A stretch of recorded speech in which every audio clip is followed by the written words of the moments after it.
Hi, everybody. Welcome back. Welcome back. Thank you all for coming yesterday, for coming back. And I'm looking forward to day 2. Ooh, we have Jimmy all the way in England. Oh, Chris, you were able to make it today. Excellent.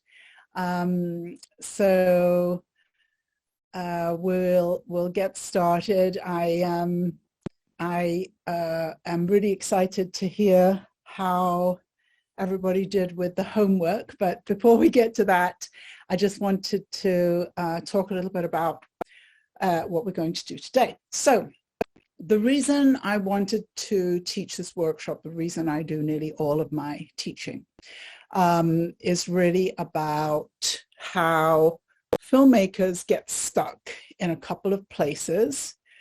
Well, I think it's about 5 places. And they all get stuck in the same places and think that it's something to do with them when actually it's just that stuck place that everybody gets stuck. And so when I think about career, building a career for a filmmaker, I'm always thinking about how do we move out of those stuck places? How do we move forward, even when it seems as though there isn't a path to move forward? And the barrier that I think often is in the way is about money. So we did get into that a little bit yesterday, but today we're going to talk about it more. And how do we move past the fact that if we haven't made our first feature film and therefore haven't really entered the industry, haven't entered the business of film, where do we come across any money to make a film? So that's really, I would say, the biggest stuck place that filmmakers get stuck is in that, how do I make my first feature place? And so yesterday I was talking about how a lot of times filmmakers get stuck because they think that in order to make that first film, they need a budget that's so high they would never have access to that kind of money. Unless anybody here is independently wealthy and has, billionaire, things like that. Usually people with billionaire uncles don't find me because just go and spend the money. Often they'll spend the money in a way that is not going to work, but still they can spend the money. I mean, once I went to Tribeca with one of my clients whose short film got into Tribeca, and I shouldn't laugh anyway, but I met this filmmaker there. And I said, oh, what was your film? And he said, oh, it's a sci-fi, it's a short film, it's a sci-fi. And I don't know why, because I try to avoid asking filmmakers this question. Everybody asks filmmakers this question. I try to avoid asking it. But I said, what was the budget for your film? He said, oh, it was $1 million. And I just went, oh my God. He said, oh, but it was budgeted at 500 and, it just ended up being $1 million. And I was like, oh my God. You never want to tell anybody that, ever. And every now and then I look up his name and see if he's ever made another movie, and he hasn't. $1 million on a short film. And he was proud of it. So, it's really common for filmmakers to make those kind of mistakes. And it's really all about not knowing anything about what income you can make on a film. I like to say, I'm not saying it's 100% true. There's no such thing as a rule without exceptions, but basically you cannot make money on shorts.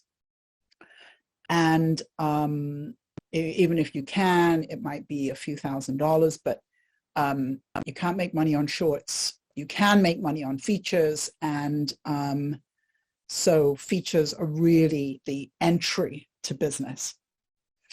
So when a filmmaker tells me, oh, I need $5 million, I think yesterday I heard the word B with B for the first time, $1 billion, to make my first film, what they're really saying is, I'm never going to make a film. That's what they're really saying. I'm never going to make a film. I have translator ears, so I translate, the words that people say, and I'm like, oh, filmmaker speak translates to, it basically means I'm never going to make a film. So what can we do if we really are not in a position of accessing millions of dollars? Oh, thank you, Sheila, for your comment there.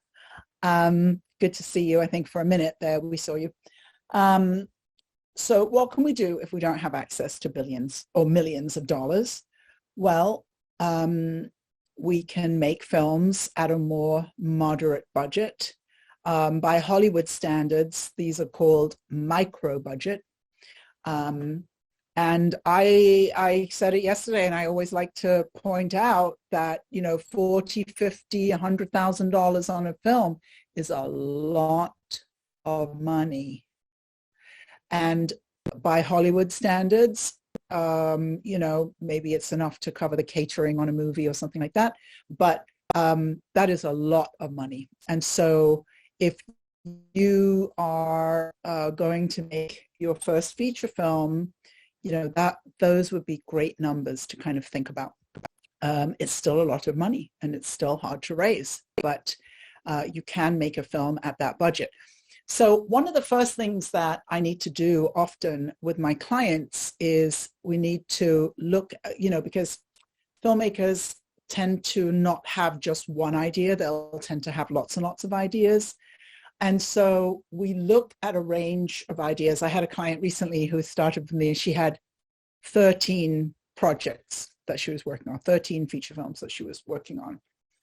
So one of the first things that we often do is pick the one, which is the one that we're going to work on. And so the set of criteria that I use when I'm thinking about which is going to be the next film to make is which has the most modest budget, which is the most marketable. And so if we can bring down the cost of production, so we reduce the cost of production and increase the possibility of income, now we're really starting to think about business, right? John, Mark, yes. He says, yes. Mark, yes. So we bring down the cost of production and we raise the possibility of making money on the film. So I'm going to put you all so I can see you all at the same time. All right. Yesterday, I asked everybody to share the film that they wanted to make next. I'm not going to hold you to any of this. I'm not going to come knocking on your door one day and say, you told me the budget of your film was whatever, I'm not going to hold you to any of this. But what do you think the budget of the film you told us about yesterday is? And this is like just a guess. Most of you don't have Sarah's production management skills. So, it's all guesswork. But for the film that you mentioned yesterday, what's the budget for it? Actually, let's start with Diane, because Diane knows. Oh, you're muted. That's a great, sorry about that. That's a great question, because I know that you talked about yesterday. I mean, we have $75K in our budget. However, that's including consulting producers, not yourself, but people that are donating their time to the project, and we're including that in the value. So I think it's probably closer to 25 to 30K, like when you're looking at actual dollars out. Oh, great. Okay, so your cash budget is 25 to 30, and then you have other things that you're getting, getting for free is called what word? a miracle, but but a miracle? you know, What in the film world is called getting it for free? I'm talking about it as deferred, but I don't, that's obviously not the right terminology. Deferred. Deferred means you're going to pay them eventually. No, you're not. Getting it for free is much better than deferred. What's that called in the film industry? In kind? Oh, yeah. In kind is one way of thinking about it. I'm thinking of an even more obvious term, but it's going over everyone's head. It's called producing. Being a producer is being the person who brings resources to the table. Some of those resources are paid, some of those resources are not paid, but the producer is the one that brings the resources to the table. If you're making a fiction film and you yourself write the script, you just brought a very valuable resource to the table. The WGA minimum for a script, anybody know? WGA minimum, $75,000. So really anything that you want to put a value on your script from $1 to $75,000 is cool. So if your film, Diane, is $30,000, well, yours is a documentary, so it's not right. Anyway, if you had a script, if you were making a fiction film and you had a script, then you would have your $30,000 cash. What should we count a script for? Let's count it as $30,000. That's Okay. less than half the WGA minimum, but you're not in WGA yet. Fine. Right. So now our budget is $60,000. So a producer is the one who brings the resources to the table. And my definition of a real producer brings the money to the table. And this is a distinction that, it's funny, I have this fabulous social media person working for me. And the other day she made a post and I said, no, all of that's wrong. And she said, she's very independent. She does things by herself, which I think is great. But I said, you're teaching something here that I don't teach. And she said, but I researched it. And I said, I know, this is, my whole point is pretty much everything I teach is not out there. It's the opposite of what's out there, So there are lots and lots and lots and lots and lots and lots and lots of people who call themselves producers. And what they mean is they get paid to put something together. That's not my definition of a producer. My definition of a real producer is the one who raises the money. And the one who raises the money and has the vision is the producer. My favorite, and I'm probably going to get this wrong now. So Darryl F. Zanuck is what I want to say. Darryl F. Zanuck was the producer of Gone with the Wind. Is that correct? Did he produce Gone? No, you know what? I'm going to have to Google this because I'm going to say the wrong thing. John says it's correct.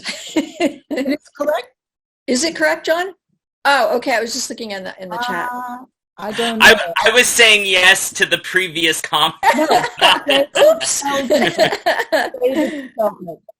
I was getting it wrong. Okay, David O. Selznick was the producer of Gone with the Wind. And Gone with the Wind was, at the time, a huge bestseller. And so, first of all, he had to get the rights to the book. There was probably a bidding war there. Anyway, so he got the rights to the book. Then he already knew who his leading man was, Clark Gable. Everybody knows Clark Gable is Rhett Butler, but he didn't have his leading lady. And he took an entire year auditioning every actress in the country, in America, every single actress, and could not find his Scarlett O'Hara. And one day, Laurence Olivier, I don't think he was Sir at the time, Laurence Olivier walked in with a very young Vivian Lee on his arm, and she became the Scarlett O'Hara that we all know. Sure. That's Vivian Lee, playing an American. And so he cast Vivian Lee after a year. Then he hired his director. In the middle of production, he fired that director. And then after a while, he fired the second director and ended up with a third director who is the director in the credits. People always think the director is the be-all and end-all. The director often in Hollywood is a hire. And, yesterday, Sarah, when we were talking about Derek Jarman, that's not that kind of director, right? Derek Jarman isn't making other people's films. He's not taking other people's scripts. He's a genuine auteur, but the majority of films that you see directed in Hollywood, somebody gets hired to direct. It's not their vision. It's not their project. It's the producer's vision. It's the producer's vision. They go out, they find the money, they implement the vision. They hire the director, they hire the post-production team, they hire the cast, all of that. So the producer is the one who is really the creative. And most people don't know that. Most filmmakers don't know that. They think that it's the writer, director. The producer is the one, in my opinion, in my humble opinion, the producer is the creative. And all of you yesterday, when you told me what your film was going to be, you basically have a vision, you see the film, and you are the producer. A lot of times where filmmakers get stuck, one of the big places filmmakers get stuck is they're looking for somebody to find the money for them for the film. And that's again, it's this big chasm called making your first feature, where most filmmakers get stuck because they think that they're supposed to find somebody else who's going to come and find the money for their film. A few years ago, I went to AFM, which is the American Film Market, and I didn't really want to go, but one of my clients wanted me to go, so I went. I ended up with two of my clients there, and they both had feature films in very late post-production. And we got there, and I'm very familiar with the American film market because one of my colleagues, Ben Yenny, wrote a book about it. His name is Ben Yenny. I never remember the title of the book, but anyway, it's about, it basically is a book to teach you how to handle going to the American film market. But he does say in the book, if you're a filmmaker, don't go. If you're a filmmaker, don't go to the American film market. If you must go, this is how to do it. And they take over a hotel, and on the top 3 floors, I think it is, all the rooms, instead of being places where people sleep, they're all given over to distribution companies. So the top 3 floors are distribution companies. They have 2 or 3 days, and then the filmmakers are allowed to arrive, and they have seminars and panels and things like that. Now, don't tell anybody I said this, but the American film market spends a ton of money marketing to filmmakers to get them to come to the American film market.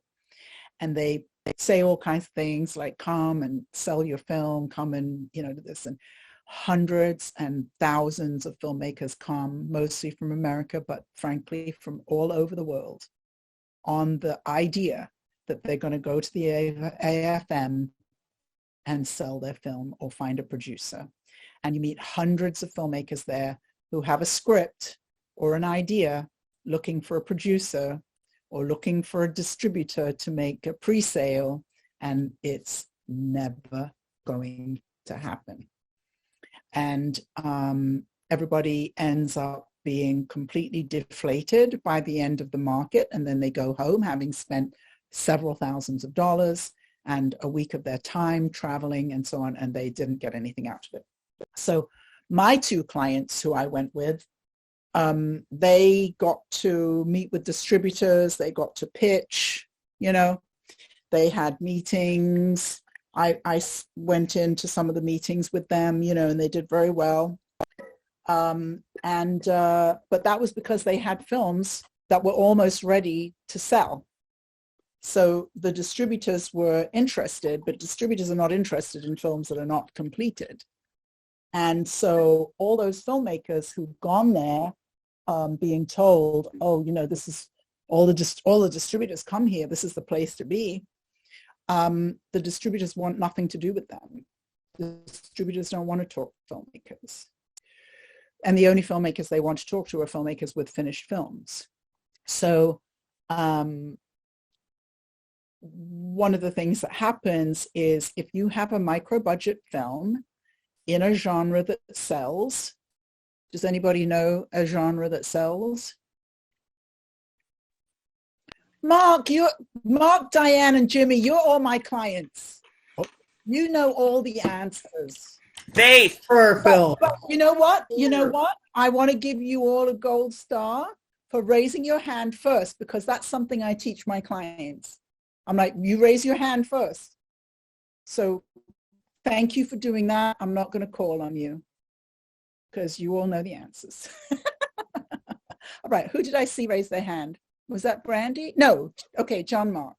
What's the genre that sells? Faith. Faith-based film. Yep. Anything else? I'm going to put them in the chat as we go. Anything else? Someone else go. Someone else said it, but I was going to say it. Horror. Horror. Yep. Romance. I'm sorry. What was that? Romance. Romance. No. Can I go? Who was that? Sarah. Sarah. Thank you. Okay. Okay. Let me just give a little micro budget. We're talking micro budget, no names. Okay. Small films. So we have faith-based horror. Oh, that I misspelled. Horror. What else? Okay, I'm going to have to go to my clients. They know the answers. All right. What else? Jimmy, what else? Documentaries. Documentaries. Oh. Yeah. Oh, I know. Yeah. John Mark. Yeah. It's family. It's like family kids or something like that, right? Family. Yeah. In the industry, it's called family. To us lesser mortals, we think of it as children's films. Okay. Do we have 5? 1, 2. There's one more. My favorite genre is what? So I think Mark was going to come in. I don't know what it's called, but is it the one that includes like special interests, like ethnic, diverse, LGBTQ? No. Because that's another genre. Thriller. Yes. Thriller. Yes. Gold star. Thriller. Oh, criminal. You got that. She's my client. That's a little bit. No, Brandy. I got it. Ninka got it. Excellent. All right. So those are really the 5. And it's funny because I'm always seeing things about, things are changing and it's different. It's still always the same 5, The one that comes up the most to me is children's, because I don't know why, but nobody wants to make children's film. Maybe because of the extra difficulty of casting children. But really, if you shoot over, bye, Chris. If you shoot over the Christmas holidays or the summer holidays, children should be, readily available, and kids with, theater experience or whatever, they'd be thrilled to be in a film. Absolutely thrilled. It would you could kind of make it like their summer camp, could be the movie. But there is a desperate shortage of children's content, live content, and then if it has any diversity, even more so. Just even more so. Desperate shortage. a real shortage of faith-based films. Horror, you know, I hear every now and then that there's now a saturation of horror, but I don't see it. I don't see it. I know that I would have no problem selling a horror film at any point. And I think now I would say if it had some diversity in it, that would make it even more valuable. And documentaries are really about, you know, well, there's always, you know, a built-in audience. Why this came to my mind, I don't know, but thinking about Sharif, is that his name? Anyway, the director who directed Amy, about Amy Winehouse. The film he made before was about a British race car driver, very famous race car driver. And, you know, if you make a documentary about a race car driver, first of all, you have however many millions of race car driving fans there are out there. I'm not one of them, but there are millions of people who love race car driving. And then the film was so phenomenal, it spread beyond the core race car driving audience and got another whole audience that was fascinated by this story, you know. So documentaries, and here's another example I'll give. I should have written this in one of my five filmmaker fails, but there are more than 5. That's the issue. Recently, I've heard a number of times somebody say, I'm making a documentary about my family. And I've said to them, John Mark's face, John Mark, that was the face of a distributor. Can you do the face again? I said, oh, I'm making a film about my family. That was the face of a distributor. And, you know, I'm really nice and I really, really like filmmakers. And I said to the young lady, oh, how many copies do you think you can sell of that? You know, 2 to your grandma, 1 to your aunt, and 1 to your second cousin. And when I spoke to her further, it turned out that she had a story that was about this historic mansion that her grandmother had bought. And now there were 5 kids in the family who were trying to save the mansion because they couldn't afford to pay the taxes anymore. And it was an African-American family, and it was in Chicago, but right near where the Obamas are building the Obama Library and things like that. So when we actually teased out what the documentary was, there were so many huge audiences, you know, people interested in housing, the history of racism, the list of audiences goes on and on and on and on. But the way she pitched it was, I'm making a film about my family. And I've now heard this a few times. I'm making a film about my family. I'm like,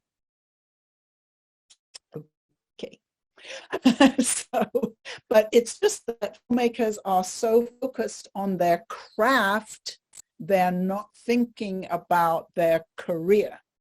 And if you want to have a filmmaking career, you're going to have to think about marketing. And it's about marketing the film, and marketing yourself. And so filmmakers, this is how I like to say it. Okay, this is my fabulous show and tell. Look how incredibly creative I am. I'm going to show off now. Okay, taking an 8.5 by 11 piece of paper. I draw a line down the middle.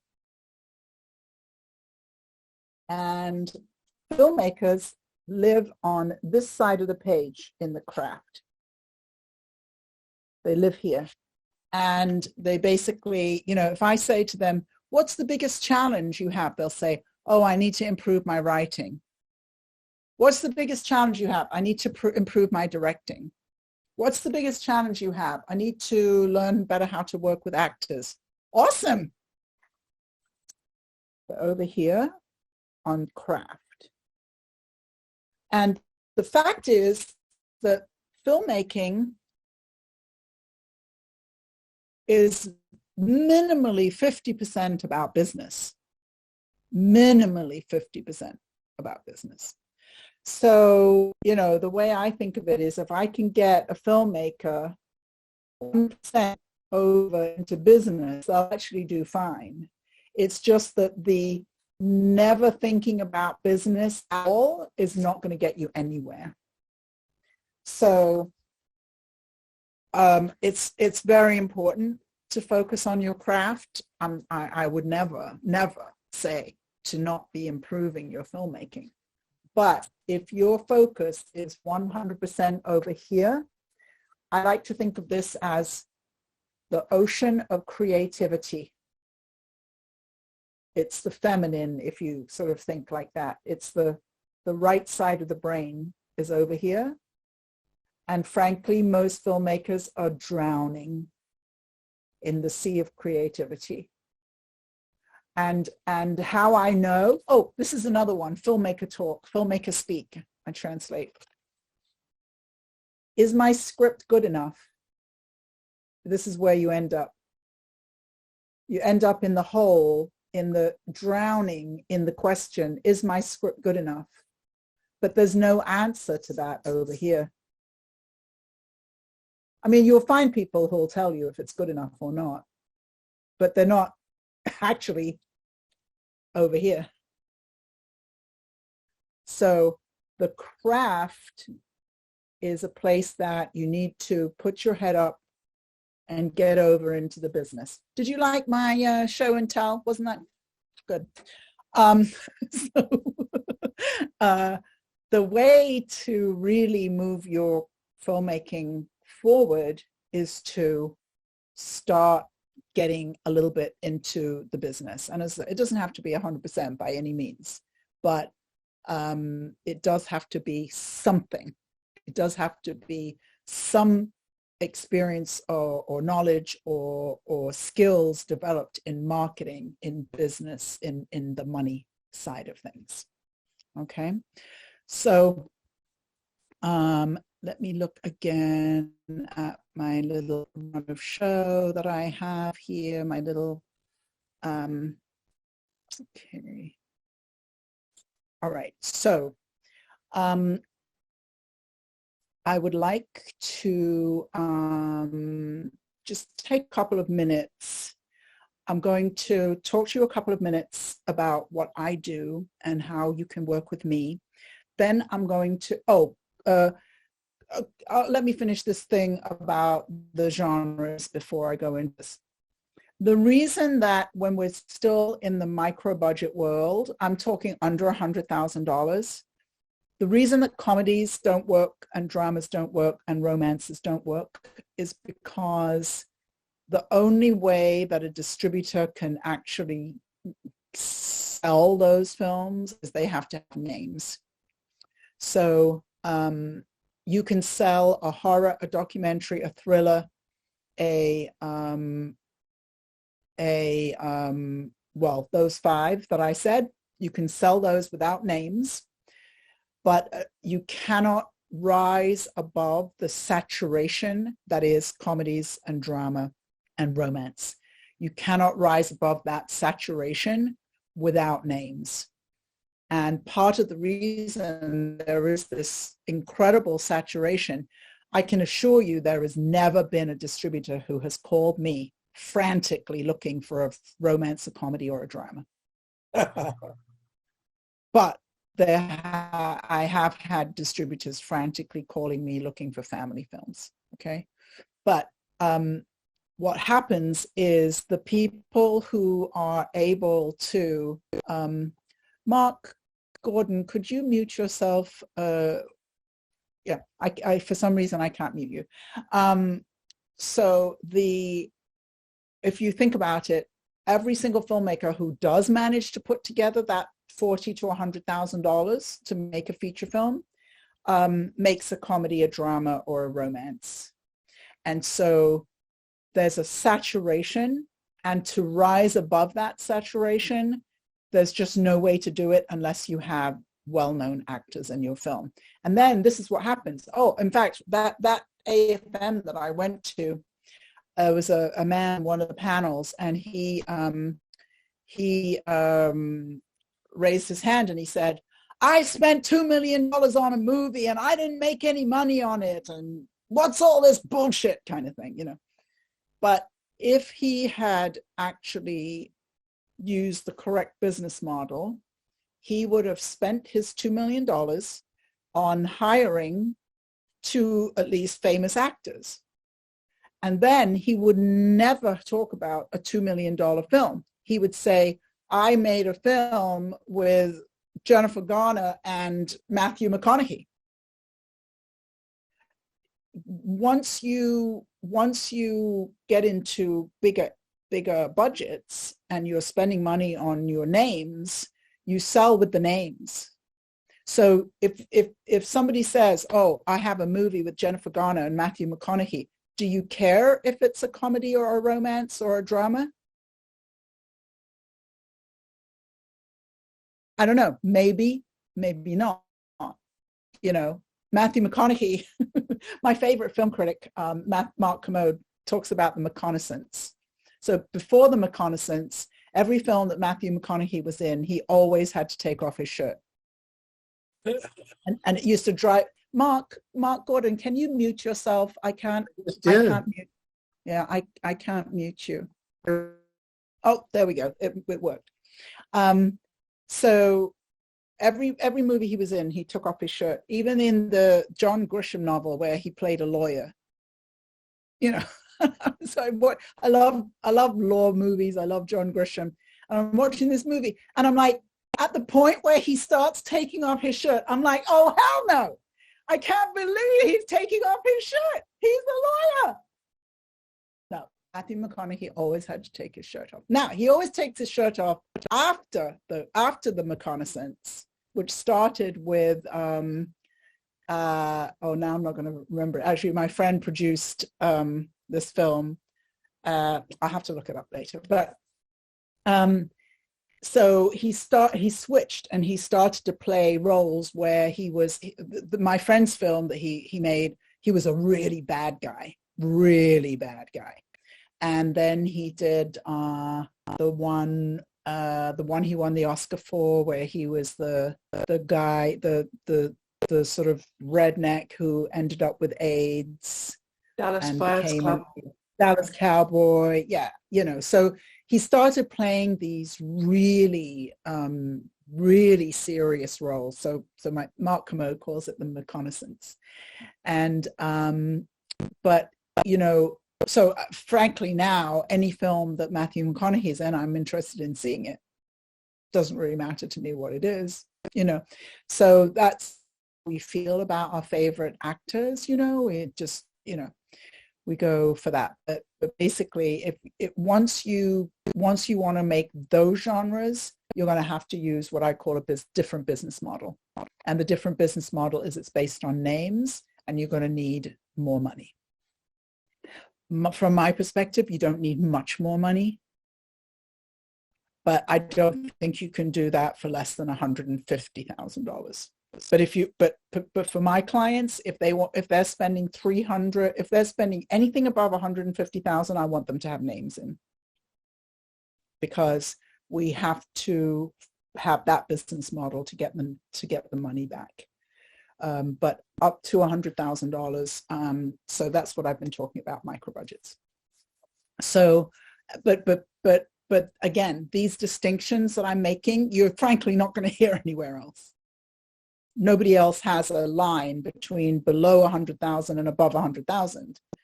Hollywood calls anything under $1 million low budget. but to me, they're completely different business models to use, whether it's under 100,000 or above.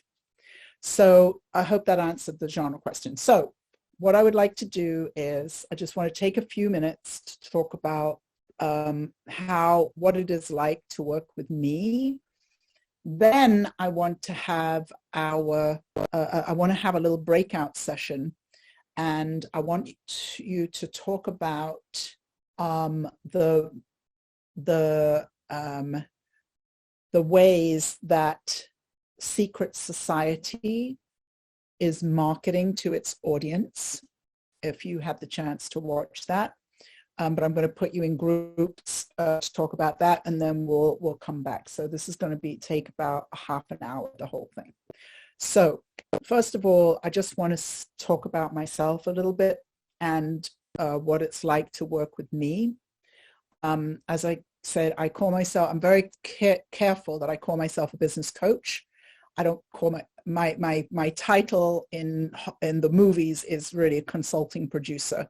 I help my clients with whatever it is that they need on their films. If they need casting, mostly fundraising, whatever it is that they need.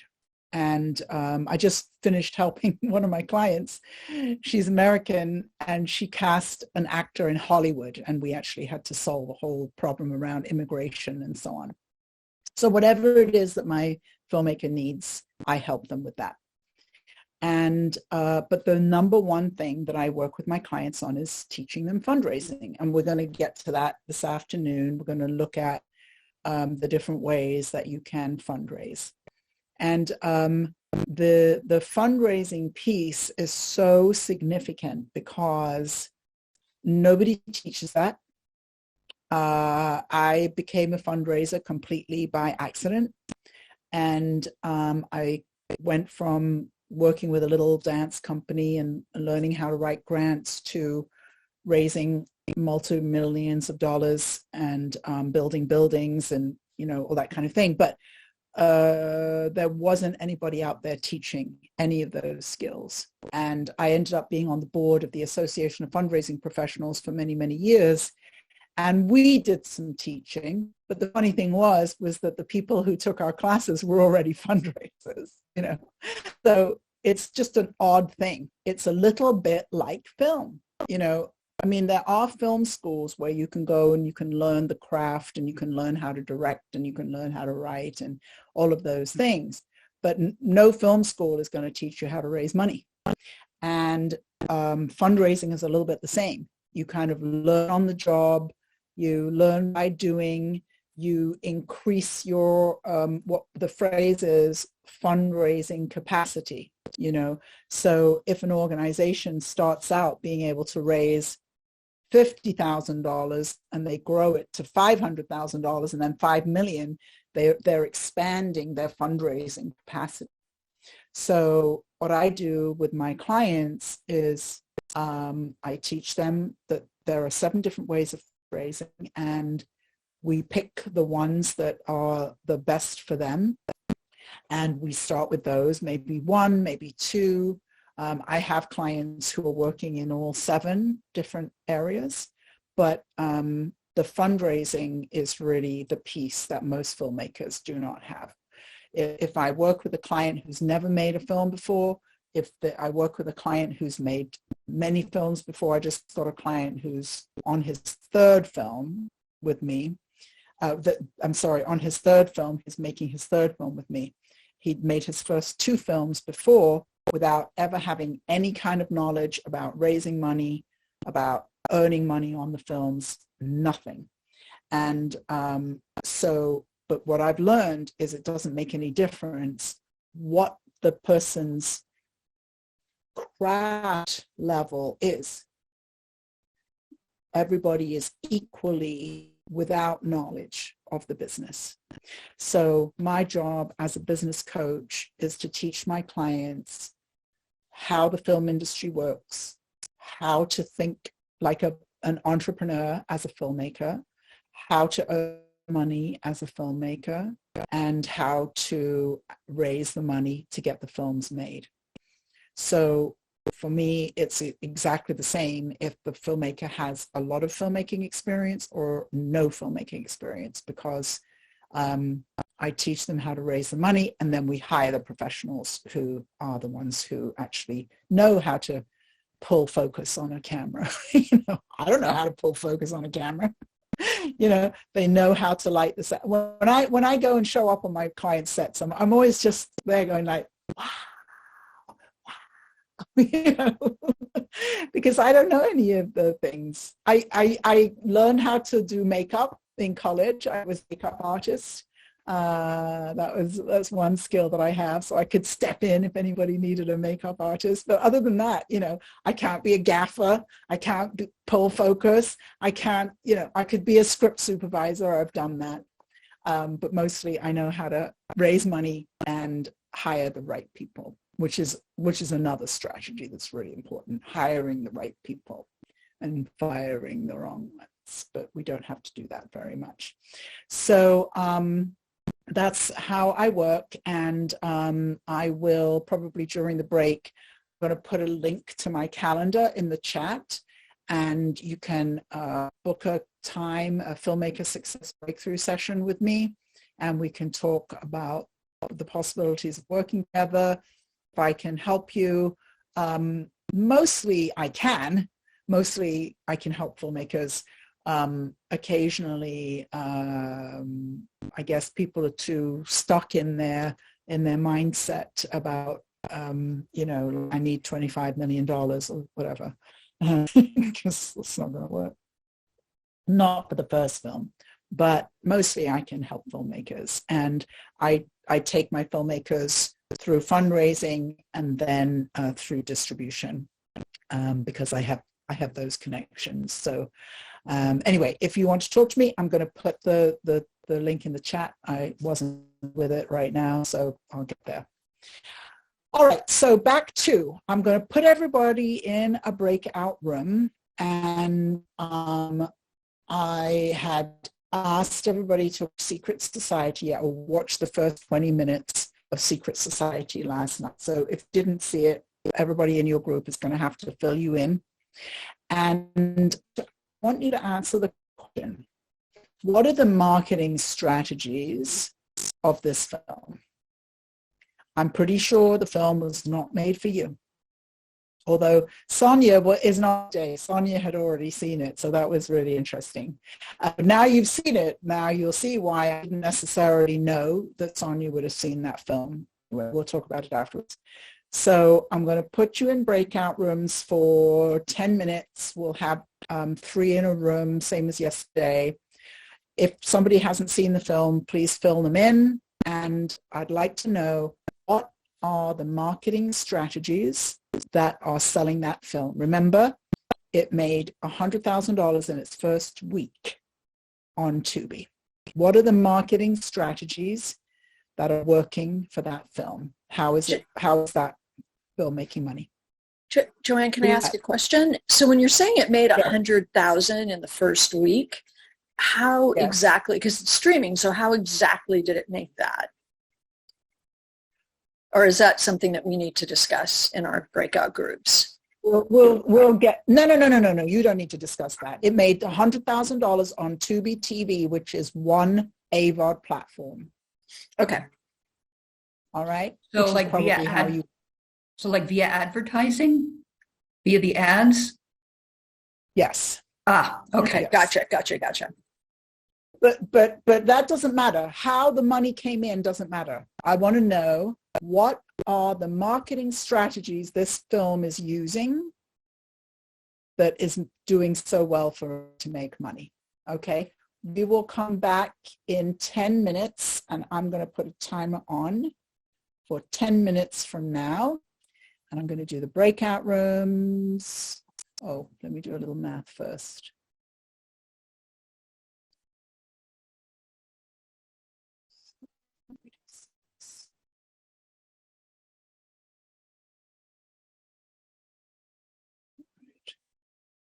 No, I'm going to go down to 5. Go down to 5. Okay. All right, there we go. 10 minutes.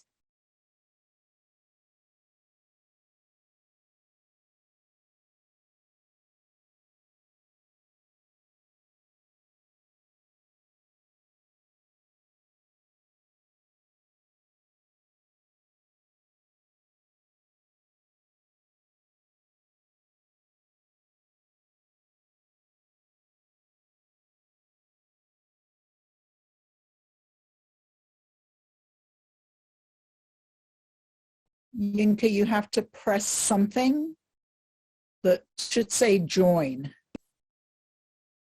Oh, Yinka, you're frozen. Yinka, can you hear me?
Oh, hi, Chris. We Hello. were just in a breakout room. Sorry. Okay. Oh, no, that's fine. I think you came in yesterday when we were in a breakout room, right? Yeah, this is about the time I don't have any meetings or stuff, but that's fine. This I listened in a little bit earlier, and I love everything that you're saying. Oh, thank you. What do you do there with your whiteboards and? Oh, well, I have 3 companies. I have a travel agency and a production company and a marketing company. Fantastic. Well, everything I'm talking about must make a lot of sense to you. Absolutely. Yes, absolutely. You're running businesses and it's just really all the same, you know? Yes. Yeah. It's really all the same. Are we back? Are we back? We're coming back. Okay. Awesome. All right. I can't wait to hear what your thoughts are. All right. Who would like to share a marketing strategy that you see in this particular film? Who'd like to jump in and start? Diane. No, I'm going to choose somebody less brave than you.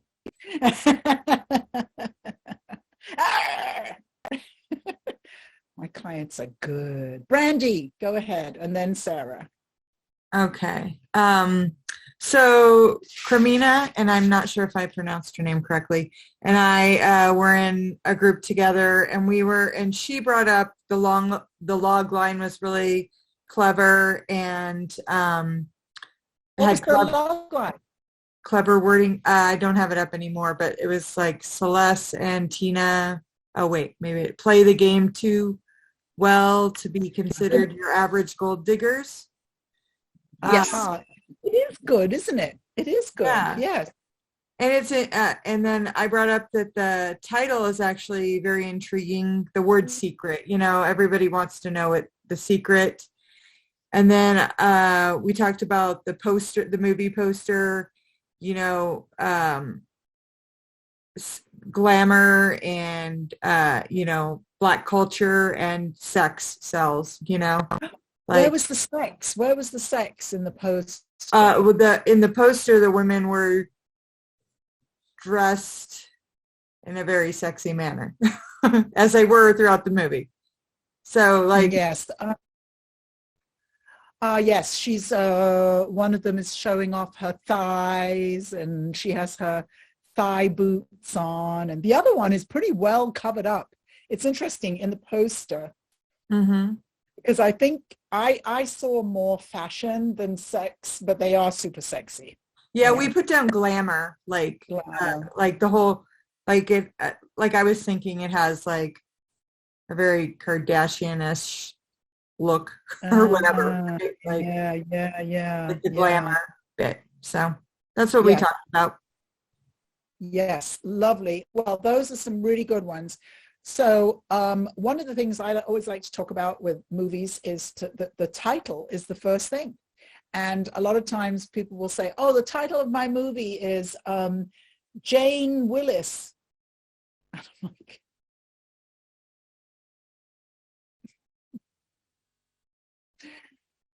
Okay, so, but basically, we are missing the first chance to market to people, which is the poster. And I've often told this story. When I used to run a cinema, I got really scared because I could look at a poster and know if we were going to make money or not. And I thought for years, actually, I thought, oh my God, I've become really superficial because I know that, you know. And then later I realized, oh no, wait, I just know marketing. I've learned marketing in a way that shows me if I see a certain, like I was waiting for one of my clients. She has a short film that's part of a horror anthology, and I've been waiting for it to come out. And it came out, and the poster is just appalling. It's just such a missed opportunity the title, the poster, and so you can be marketing your film with the poster. And I think that was great, Brandy. Everyone wants to know the secret. Everyone wants to know the secret, right?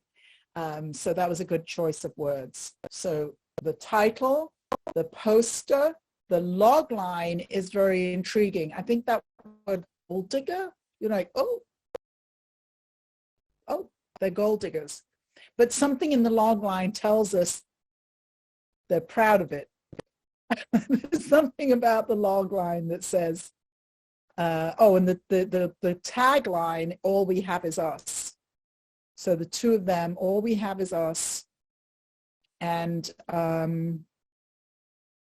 but the log line, which I don't have anymore, but anyway, is intriguing. So Sarah, what did you think? What were some marketing strategies you saw? Well, for a filmmaker, I'm really bad at marketing speak. It's so good to be doing this because it's great that it's so great when people identify it and you think, oh yeah, okay, of course. Anyway, so I was thinking, what does she mean by marketing? And of course, this is what you meant by marketing. But I was thinking, great soundtrack, possibilities, great soundtrack. Same thing. Again, that's why I show I know exactly. Hello. Yep. Right. Yep. This side is marketing, right? I'm trying to lead to the other Where side. is the soundtrack? Where is the soundtrack on the business side? It ain't. It is. Where is it on the bit? Who can speak to the music in the? Go ahead, Sarah. You're on it. The producer. The producer's getting the music. What is the marketing? What is the marketing? How is it working in the film? Oh God, now you've got me. When I said yesterday, this film is not for you. Mm-hmm.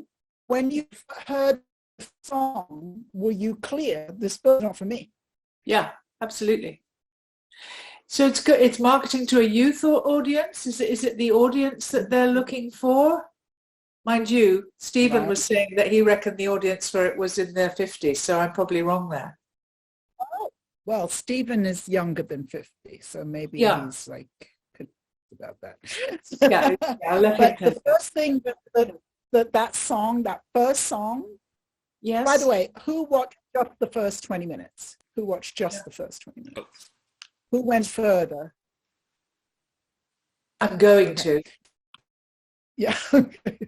So the first song is very, very, the language is very vulgar. So it's like bitches and hoes and stuff, like instantly in the film, right? And one of my clients who is African-American, she's making a faith-based film right now. I'm giving her the same exercise. And I said, this movie was not made for you. Right? Somebody who's at church every Sunday and who's singing, this movie is not for her. And that's why I think it's so interesting, because this is an African-American film, and it would be so easy to say this is for an African-American audience. And I was surprised that Sonia said yesterday that she had seen it. And I so wish, I was dying to hear what she had to say, why she watched it. But it's for an African-American audience. That music, if you had not turned the movie off by when that song started, you would have turned it off, right? So what else is happening with the marketing? What else is happening? So I want to just chime in a little bit here. Use of Vivica A. Fox. And Who's that? Vivica A. Fox, she's huge in urban culture. Oh my God. Huge following, Vivica A. Fox. And then also Hot Felon is in there too. that's when I turned it off. When I All saw right. Hot Felon, I was like, heck no, not Hot Felon. And then I turned it off and I was like, okay, wait, go back and watch more. So, yeah,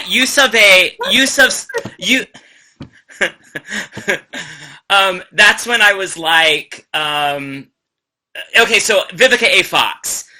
She might have A-list Hollywood, but maybe she slides among the system, like A, B, C, D, E, F, G, and comes back up. But she's certainly known in the business. And what's she known? Is there anything special about her?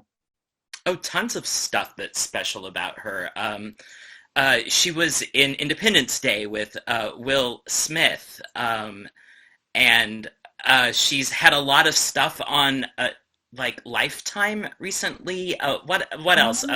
She's just had a huge career. Oscar contender. I don't know that information. I just know from Vivica A. Fox. What can I say? She dated 50 Cent. Oh, she dated 50 Cent. There you go. That's right. Yeah. Well, since There the you 90s, go. African American films, a lot of them. Yes. A lot of the higher grossing ones, Soul Food, a lot. So in terms of like, Oh, Soul Food.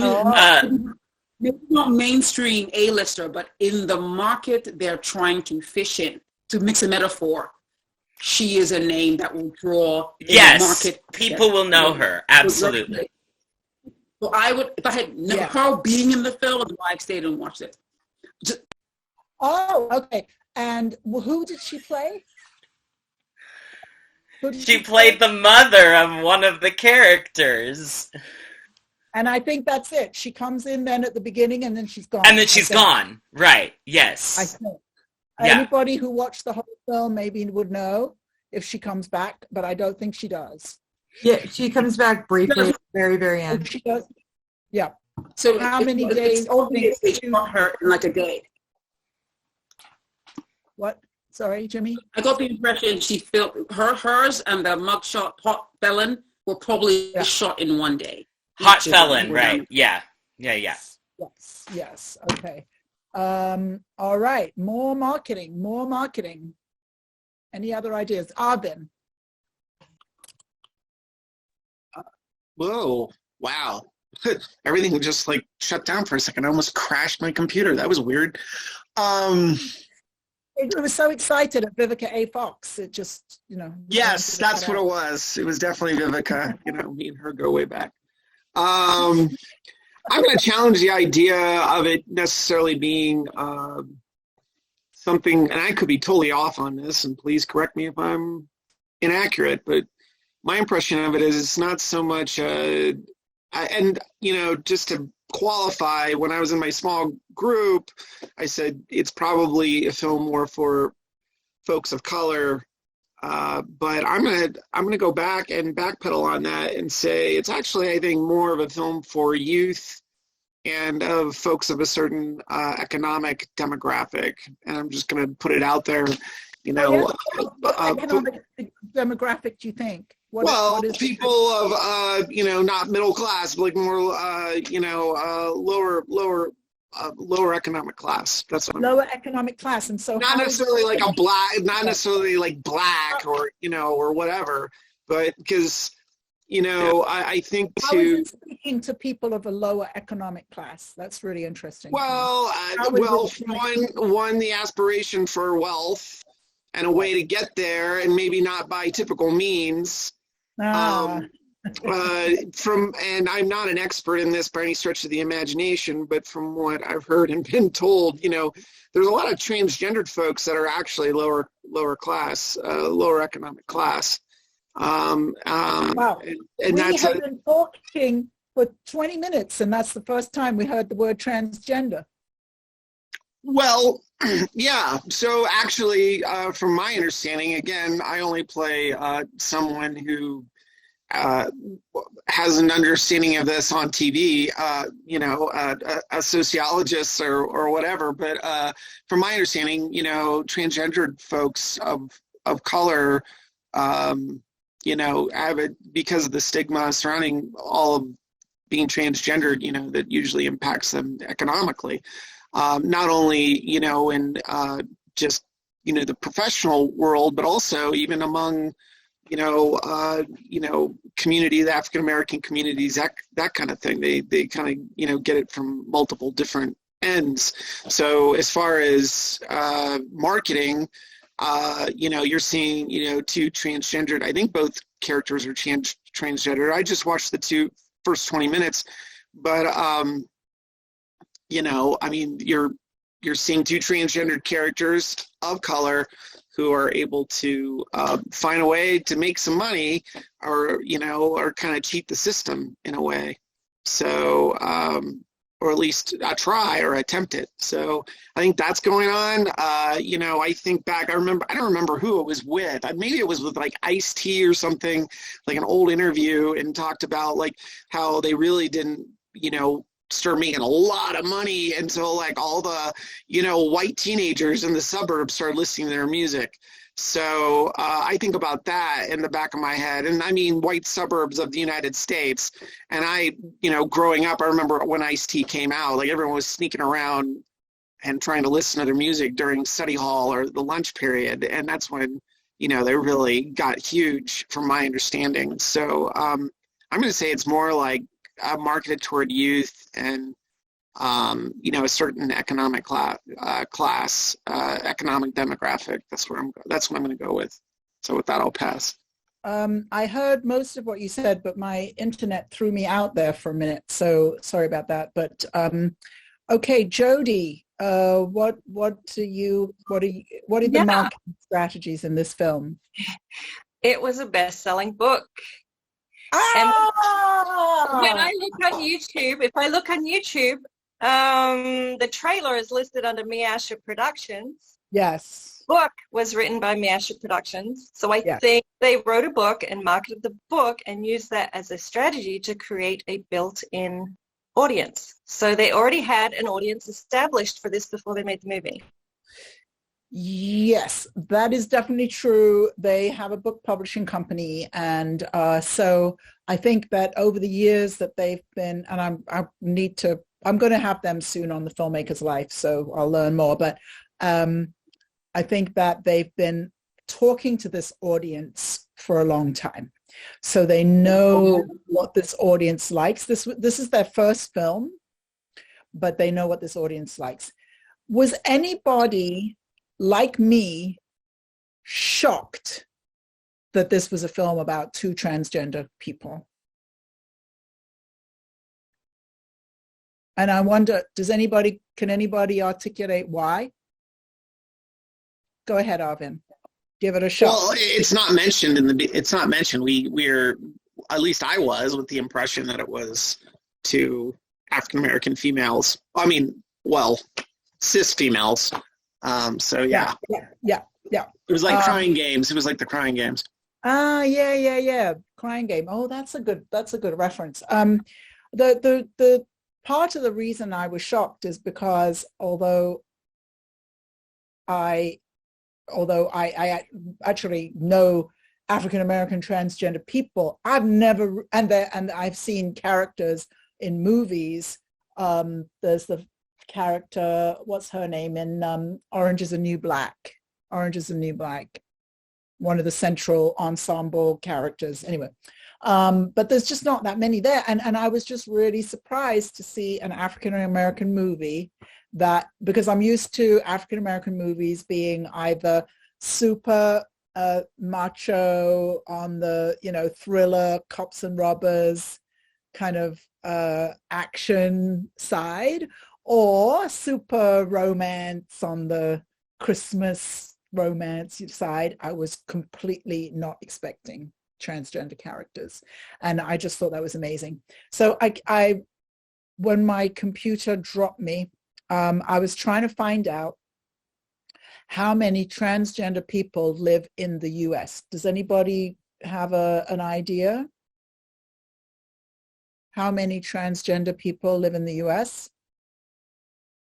Who can find it quicker than me? Probability samples. I saw 5%. I'm seeing 1.6 million according to Reuters. 1.6 million.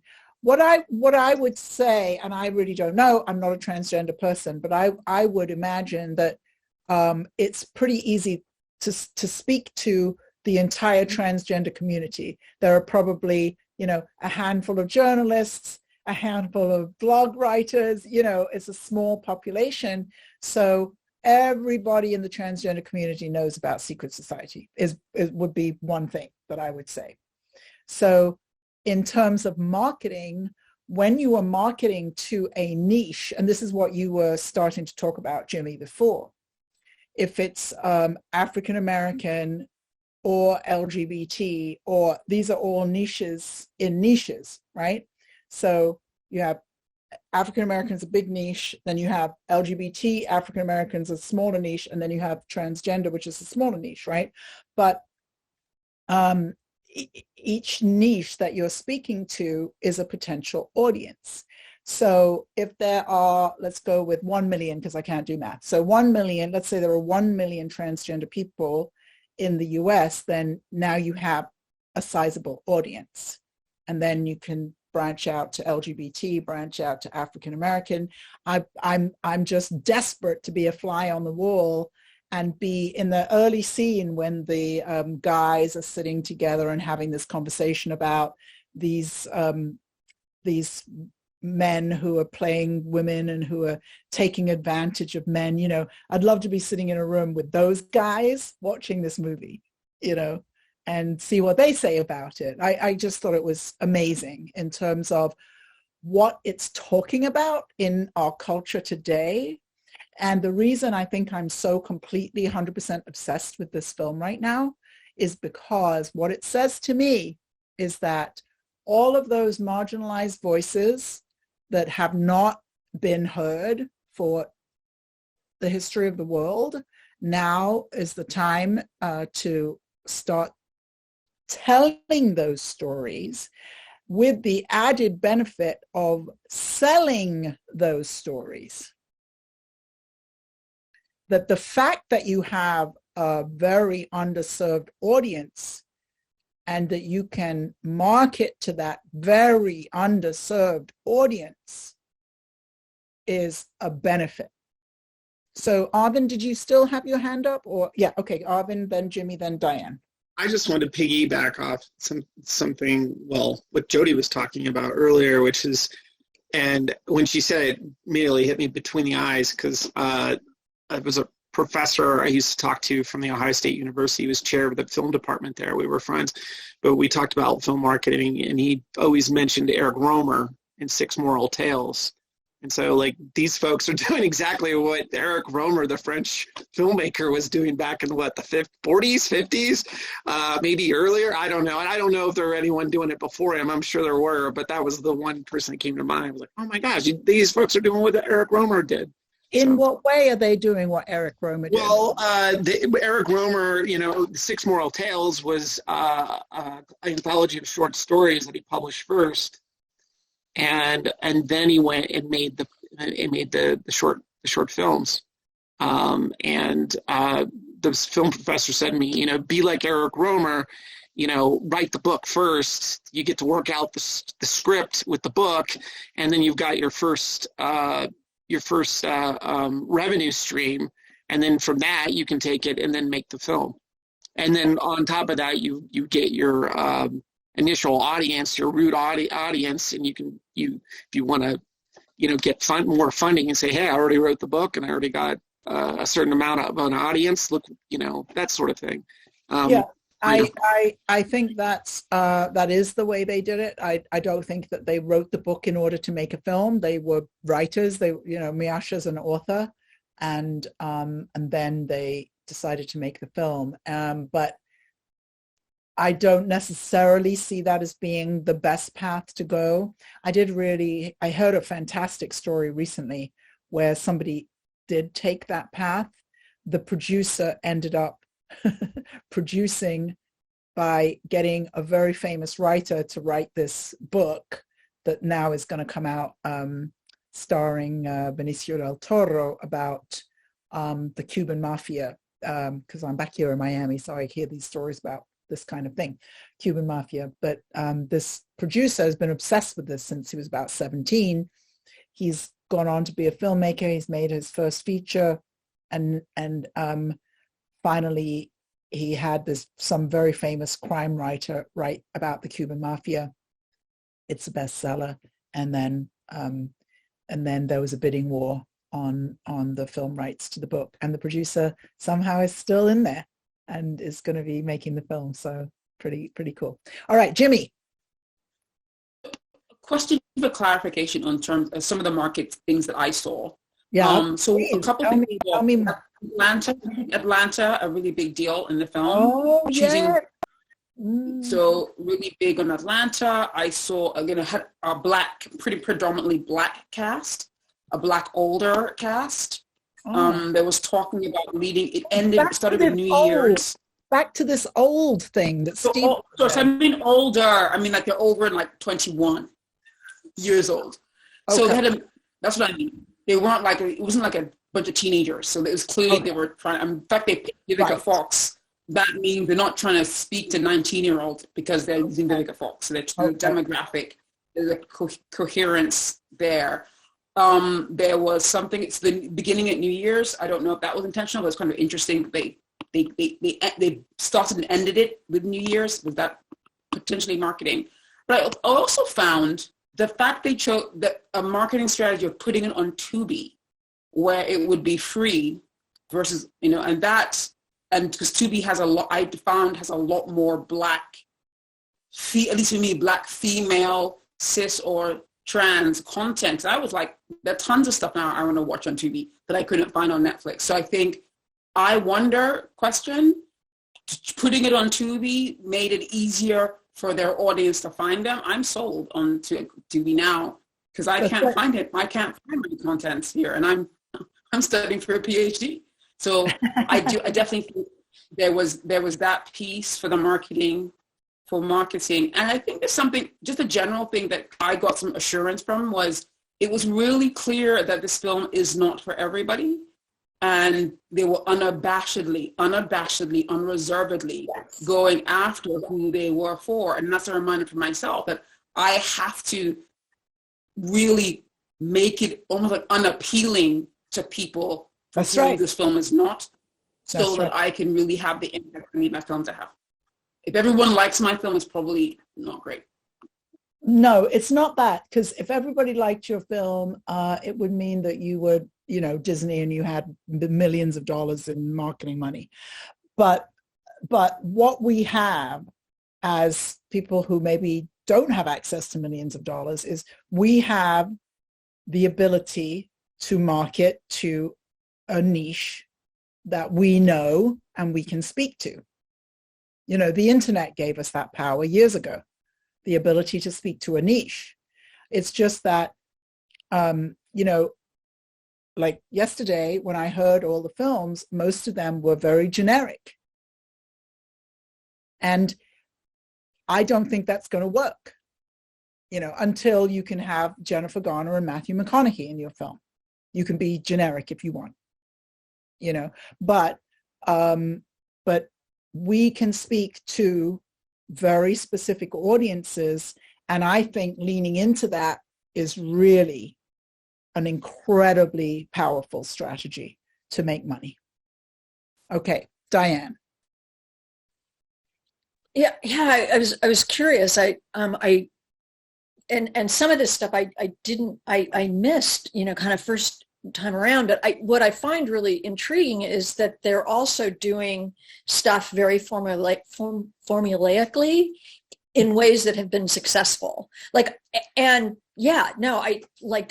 This is not a film that I normally would ever watch, and I actually turned it off because it wasn't something that I wanted to continue watching. And in large part, as you said, as soon as the first piece of music came on, that was a clue. But it's so brilliant in the way they do, because not only do they do the neat, they're obviously going for very specific niches, but they're capitalizing on the whole Kardashian thing. They're, just that, the hot felon, and just and how many people that draws into it. I mean, these guys were all like so incredibly gorgeous to look at. True. And and I would not have, I didn't, I hadn't followed anything about Hot Felon, but my God, that is just like, that's such brilliant casting. Okay, so could we name the strategy that we're calling Hot Felon? Because I didn't know who Hot Felon was, but as soon as I told Lexi, she was like, "Oh, it's Hot Felon." Right. Well, I mean, that's capitalizing on fame, right? I mean, that's capitalizing on a name. Strategy. What is it? How would we characterize that strategy? Well, you're talking about using name, like, I don't want to say name brands, but right. Vivica Fox is a name. Right. What is Hot Felon? Well, he very definitely, in terms of what you're talking about, niche. I mean, he's kind of I don't know how to, I don't know if I can word it correctly, but he's a meme. He's an extraordinarily popular meme. Oh, that's okay. What's the marketing strategy?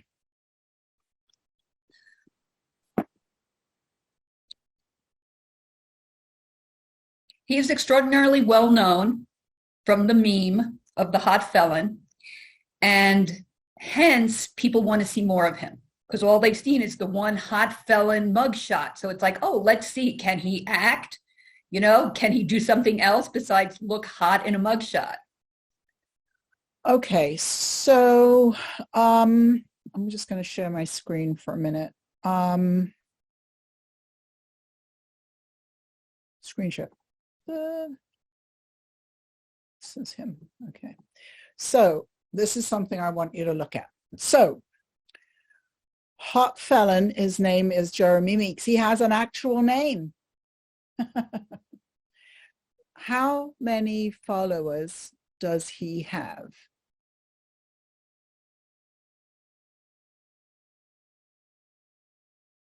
You're muted, Sarah. 1.5 million. 1.5 million, yeah. Okay, and how much do you think he cost? A day rate, maybe. I don't think he'd cost that much because he's like, maybe he got to sign the SAG roll for this film. Yeah. Maybe he got $200 for his SAG rate, day rate. Okay, $1.5 million. He could negotiate some more, but he's never been in a movie. How much is he going to want to be in a movie? And I thought the directing was very good, the way that they used him. He wasn't somebody who could act, and he comes back a lot in the end, but I think they worked around that really, really well. Okay, if I press this, can you see this? Okay, how many followers does Celeste have? 1,700. No. 111K. 100,000. Oh. Okay. How many followers does Erica Pinkett have? Tina.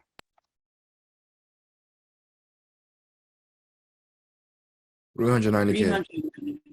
390K. And then Vivica Fox, we're back to, 1.5 million. So what is the strategy? What is the marketing strategy being used here? The amount of followers they have. Yeah, it's Instagram. It's an Instagram strategy, which once again ties into the kind of audiences that we're talking about here. Okay. Oh, here we go. Stop share. So once we add up those people on Instagram, we're already at, I'm so bad at math, 4 million. We're getting on for 4 million, and we haven't even gone through the whole cast. All right, because my question to you was really, what are the marketing strategies? How is this film making $100,000 in its first week on Tubi? Right? So all of these strategies add up and add up and add up.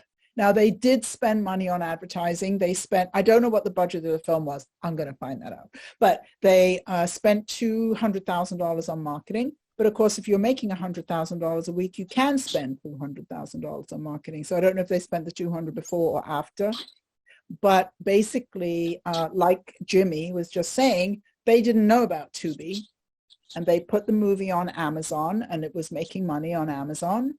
And then they were recommended to put it on Tubi, and they put it on Tubi, and it just blew it out of the water. And so I think, Jimmy, you know, what you just said about, wait, I didn't know there was all this content there. I didn't know I could find this kind of content. This is what's going on. And so underserved audiences are finding the material they want to find on Tubi and making money. And so what's happening is there's this moment in the micro budget world, because if they spent $1 million on this film, I would be very surprised. And so it's still in that world. But what's happening is that underrepresented voices are getting their work out now on these AVOD platforms, advertising supported video on demand platforms. Tubi, Pluto was the first one I ever found. Crackle, there's a ton of LGBT ones, there's a ton of African American ones, there's all kinds of things. But Tubi is phenomenal for delivering you the content that you're interested in. The first time I ever went on Tubi, it was to watch a very micro-budget horror film that a friend of mine had made. And Tubi thinks that I love micro-budget horror films. So it's always sending me micro-budget horror films. So now that I keep watching Secret Society, maybe it'll give me something else. But its algorithm, I guess is the right way of saying it, is better than anybody else's. Much better than HBO Max, much better than Apple TV, which are my favorites, but it delivers new content in a much smoother way. So, and you don't have to pay a subscription. So it's just, it's delivering content and finding audiences that were never served until the last 4 or 5 years. And so if you are in any way speaking to an underrepresented audience or telling an underrepresented story, you have a place that you're going to be making money. So I'm just super excited to, especially when I hear Jimmy say, oh, I didn't know about Tubi TV and I'm going to be watching it now. I'm like, okay, Sarah. Yeah, I tried to get onto Tubi last night to watch it, but and Jimmy, I'm really interested. Are you in the UK? Because I couldn't get it last night. Yeah, Jimmy's. When we stop recording, I'll tell you what I did. Once we stop recording, she might have secret ways of doing it. Sorry. Okay, cool. Fine. Say no more. Okay. Oh, that's really good. When I was working for YouTube, I had to have a VPN because I was running their UK sales, and I had to have a VPN, and every month I had to turn in an invoice, and the invoice was for a company called hidemyass.com. I was like, I don't know who I'm on the internet with, but it doesn't sound good. But I would turn in my invoice every month, hidemyass.com. Diane. Well, so what I'm curious is, like, okay, I mean, I realize that the film I'm working on is a documentary, so, I mean, we're talking about it differently, but so if you were talking to a filmmaker who literally wanted to tell a fictional story about, and they're directing it at, as you said, like a niche, like, how would you literally talk to them about considering all of these different things when they're putting together a story? Does that make sense? Like, looking at it, like, if you're wanting to look at the marketing, obviously wanting to look at the marketing strategy before you ever start shooting. Oh, yeah. Like, how do you have a conversation, or, you know, how would you have a conversation with someone? Well, I mean, I think that I talk about it all the time in that, you know, how do we have a marketable film as opposed to just a film? You know? And again, I heard everybody's log lines yesterday, and most of you are thinking about films because, you're over here, which is fine, but not about here. And so I'm trying to open filmmakers' minds to what happens if you do think about marketing. So in the case of your film, where you're going to cover maybe 6 different artists who use their art as a transformational healing process, who've been through sexual abuse, physical abuse, things like that. What if one of them was an Instagram influencer? So, and we actually do have someone who is. Yeah. So all of these, I wrote a bunch in all of these different things we talked about. Even Jimmy's comment about Atlanta, Hotlanta. So there's the place that it was shot. There's the actors. There's the language, the music. Everything is designed to speak to an audience instead of the way most filmmakers think, which is, I'm going to tell a story. And again, if we had billions of dollars, that would be okay. We could tell any story we want. We would put Jennifer Lawrence and Matthew McConaughey in it, and everybody would go watch it. We don't have that luxury. So what are we going to do? And my suggestion would be, we want to speak to specific audiences and not generic audiences, which is just kind of lazy, in a way. It's just laziness. We're just, oh, everybody in the film is white, and so okay, whatever. Sorry. It doesn't make any sense because we're not speaking to, this film is speaking to a laundry list of niches. I also have to admit that when we first started talking, the other documentaries that you had me watch about this topic, that were, a lot of them were directed at different niches as opposed to something that was really broad. And for me, that was really helpful from that perspective. And, to see how they were doing it, how they were thinking about right. Yeah. And how, because that was pretty key. Right. Okay. Well, I'm so glad that I got to have this conversation because I am obsessed with this film. Absolutely obsessed. And as I said, did you see all my links? Or did they not show up because I put them up while we were in the breakout rooms? Did you see all my links in the chat? Oh, that's really interesting. All right, so before we move on, I'm just going to put those in the chat again. So if you would like to set up a Filmmaker Success Breakthrough session with me, here is my calendar for you to do that. And we can have a breakthrough session. And these conversations, actually, this is my favorite thing that I do. I do these breakthrough sessions with filmmakers when I don't know them and I don't know their work.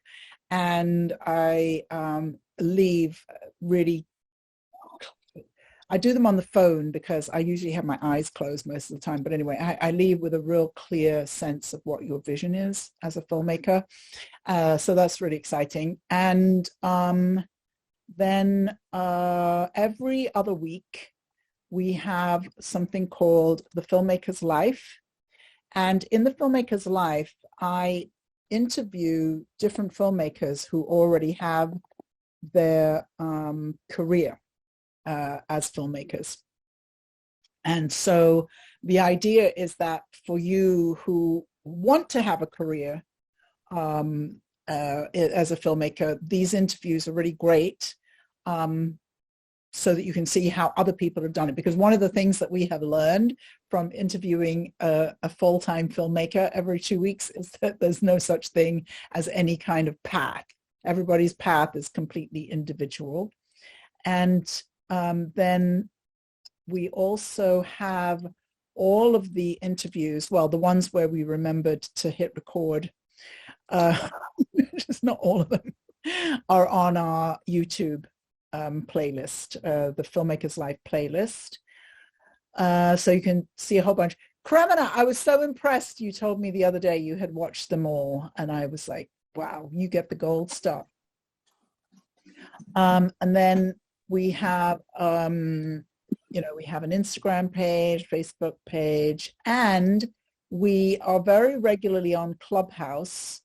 For those of you who don't know Clubhouse, Clubhouse is a super fun place to learn and also to network.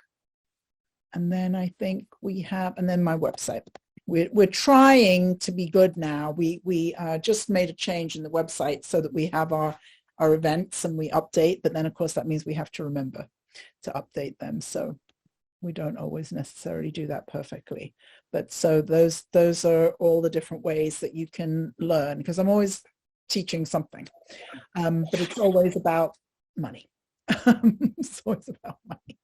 So I'm going to go into the 7 types of fundraising, which is how I'm going to end. And then I'm going to come back to my little slideshow yesterday, and we're going to go into the last couple of sequences on that slideshow. And that's where I'm going to mention about television. Who is that who asked that question? I can't get back to it now. All right. So in fundraising, I'm not quite sure why, but a lot of people think when I talk about fundraising, they think that I'm talking about crowdfunding. And I really encourage my clients to do crowdfunding campaigns, because I think it's a fantastic way to not only raise money, but to get visibility for your film. And but crowdfunding is one type of fundraising.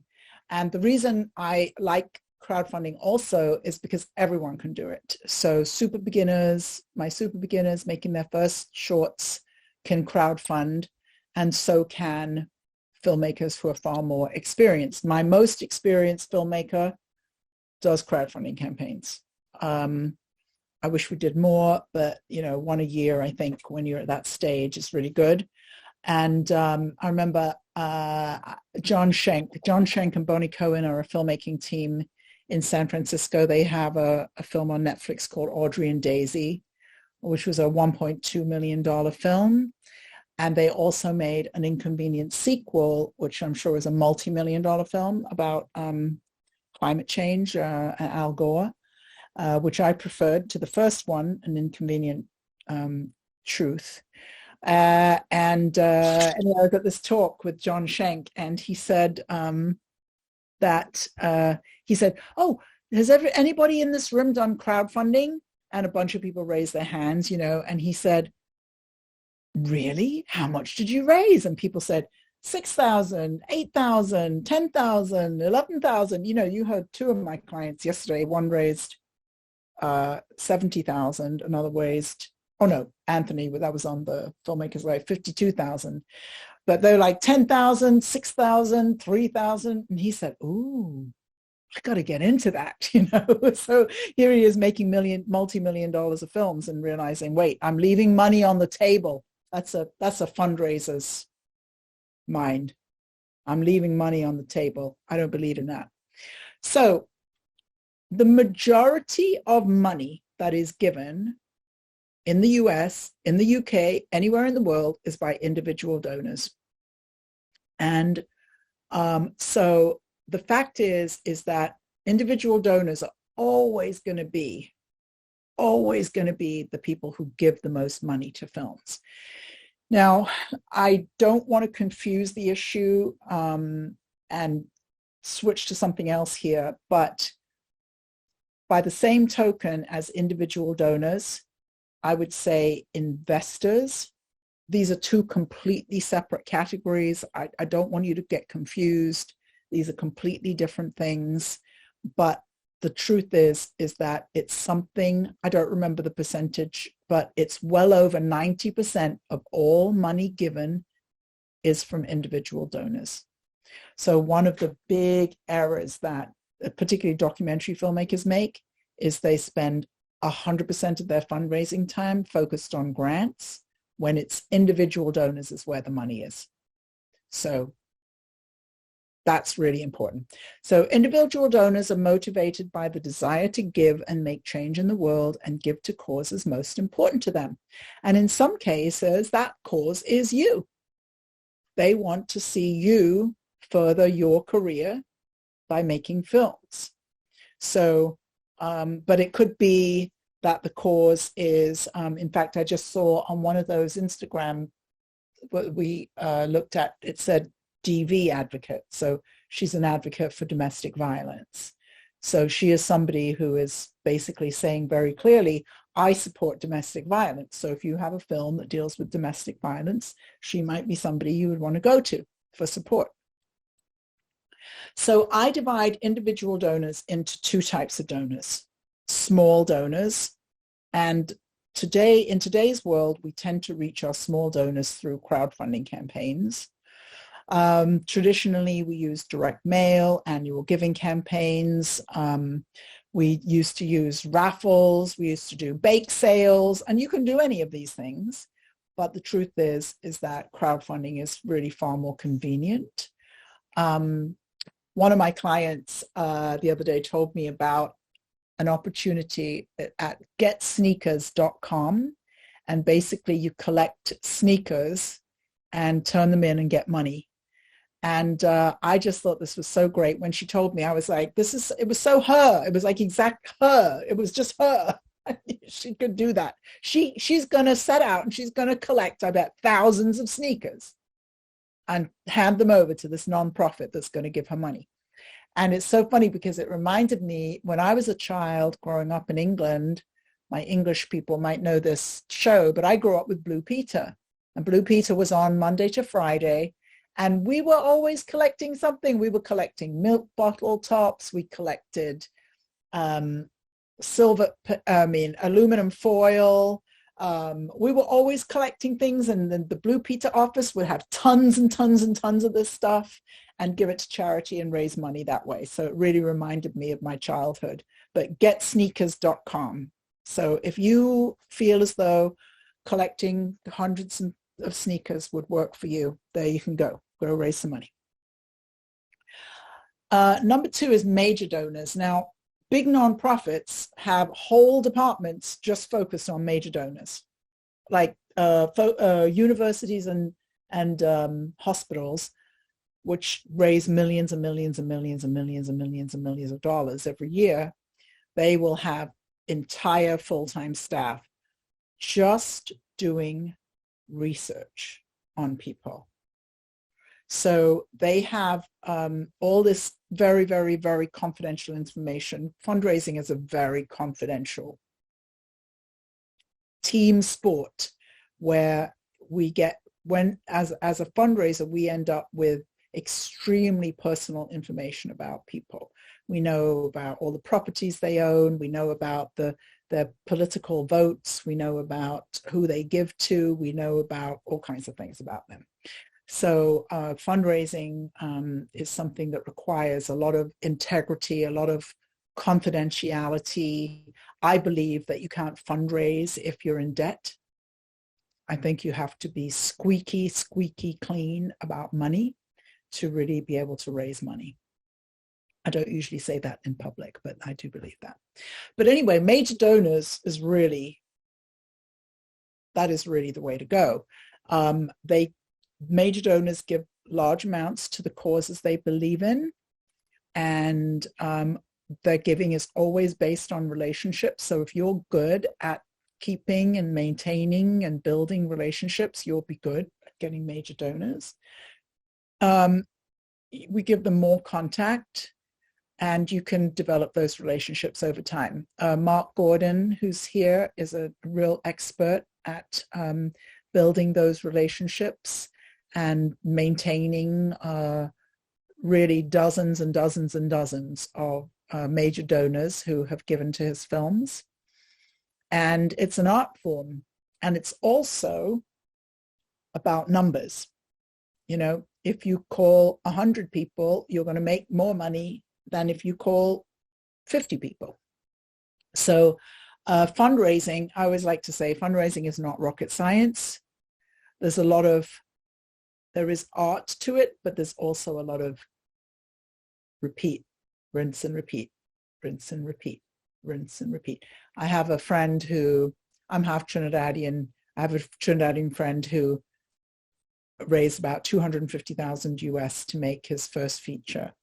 And he said he thinks he had 2,000 meetings to raise that money. So, you know, and fundraising is always about building your network. And so film is great because film is a very visible tool that you can use to build your network. And then you have a film that builds your network, and then your network will make the next film, which will build your network. So major donors is really, you know, where it's at.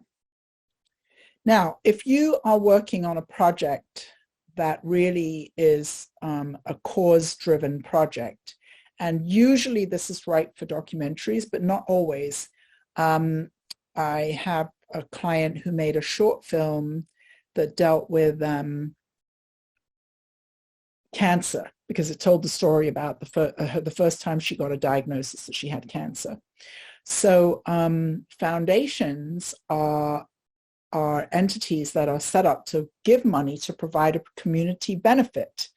And I listed some ideas here: education, feeding the poor, helping the environment, you know, taking care of stray cats, you know, all kinds of different things that foundations give money to. A lot of them fund media these days because they understand that media is incredibly powerful.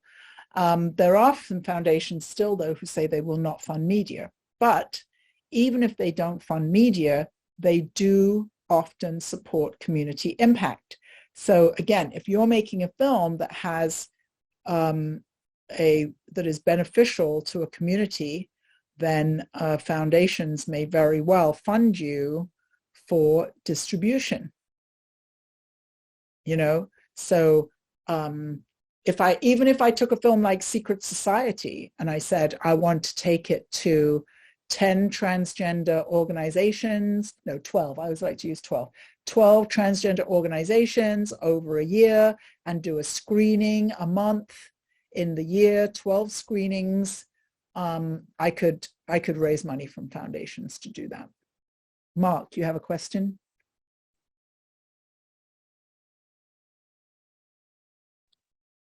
No, I wanted to say, you were talking about foundations, that I have a foundation that's funded by NEA.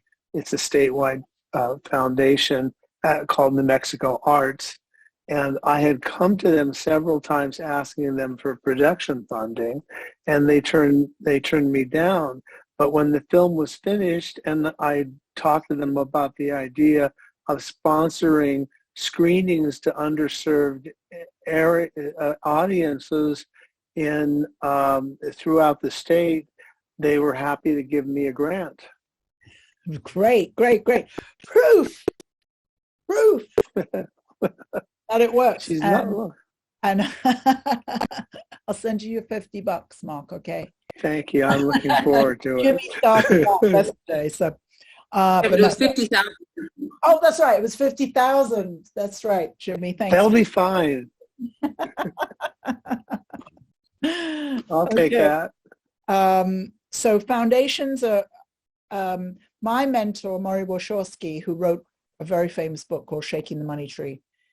I brought him to Miami to teach several times. And sometimes he said, major donors is the best way to raise money. And the next year he would come back and he'd say, foundations are the best way to raise money. And then he'd go, major donors are, you know, but anyway, these are the two. Major donors and foundations are the ways you want to be raising money. Corporate sponsorship. Corporations, sometimes they work like a foundation. So when you have an organization like Microsoft or Yahoo or Clorox, and B, what is B? That's a typo. Anyway, I have raised money from Microsoft, Yahoo, and Clorox, and they all work like foundations. So they have applications and deadlines and all of that stuff. But corporations also have a marketing side of the giving, and that's what I really mean by corporate sponsorship. And corporate sponsorship is about eyeballs. So if you have a film that you can get in front of a lot of people, that is an audience that corporations want to reach, then you will be in line for getting corporate sponsorship. And then, one of the things I always like to say is that you might have a film where you need to feed your people for a couple of weeks, and you might get a local restaurant to provide some meals on a couple of days. That is corporate sponsorship. It may only be worth a few $100s, but it's still corporate sponsorship.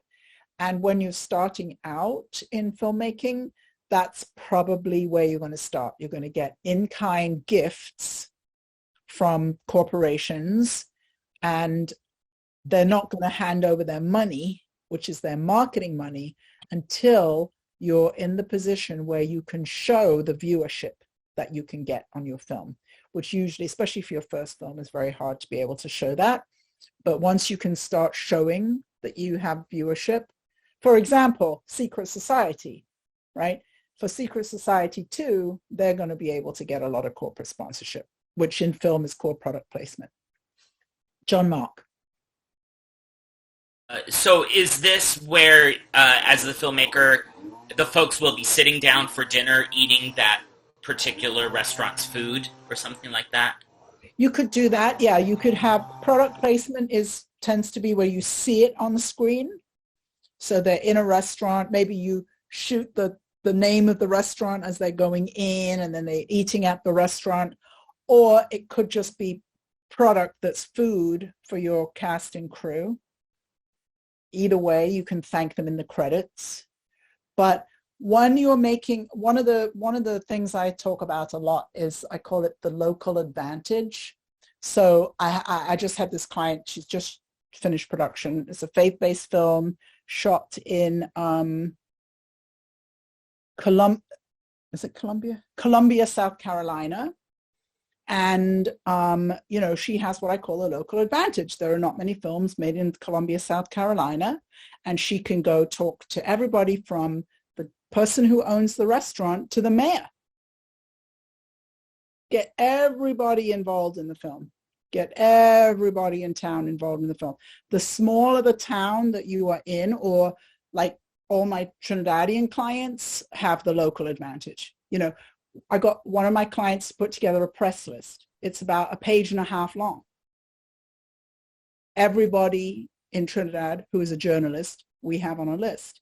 So the small town advantage is that you can market using that town. If you're in a bigger market, like when I was in San Francisco, we didn't have any of that advantage, right? So special events. Okay. I loathe, detest, and hate special events. And that's because I got burned out. I got burned out years and years and years ago on special events. I put together so many special events and, all that. So I'm not keen on them. But there are many people out there who really like a good old special event. Again, my mentor, Mario Warshawski, he wrote a book called House Parties. And so the only special event that I like to advise people to do is a house party. And so that would be, you can read in detail about that in Murray's book. But a house party is where you would have somebody who is wealthy or wealthier put on a party at their house, invite their friends to a fundraising event, and you would show up and maybe show a little of your film and talk and so on. And I love that form of special event. I love this I'm into the type of special event where I show up in my frock. That's my definition of a great special event. I don't want to do all the stuff that, and again, this is why I say it's about you. You have to decide what's fun for you. You might love putting on a special event. That's why I said I loathe and detest. That's my personal thing. You might love that. You might be like, oh my God, I'm going to put on a special event. I'm going to put on a 5K run and raise money. And I'll teach you how to do it. I'm not doing it.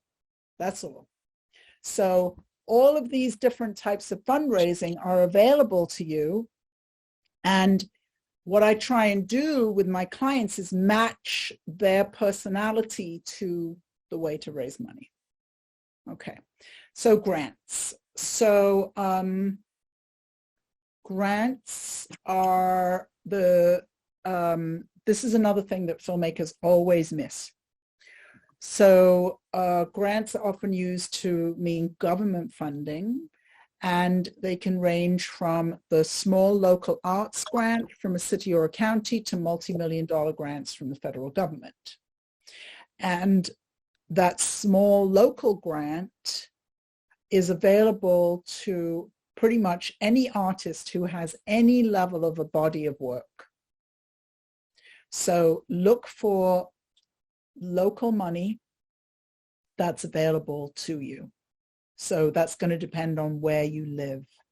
You know, I lived in San Francisco for a long time, and there was a filmmaker there who got a grant every single year, $10,000. Every single year she gets that grant. Why does she get that grant? Anybody have an idea? She applies for it. Thank you. Tenacity. Yeah. She applies every year. Well, I would apply every year if I was getting $10,000 a year. Right?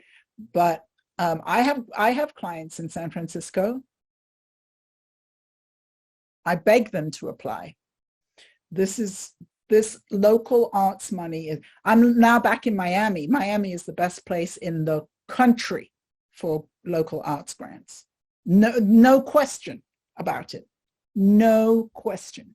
But there's some money where you are. So planned giving, planned giving really does not apply, because this is a type of giving that's to do with people leaving money in their will, but it actually does happen.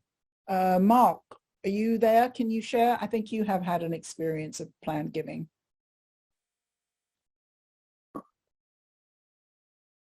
Can you hear me? A couple of times now, right? Yeah. What was the question? Was planned giving? You've had some experience with people leaving you money in their estates.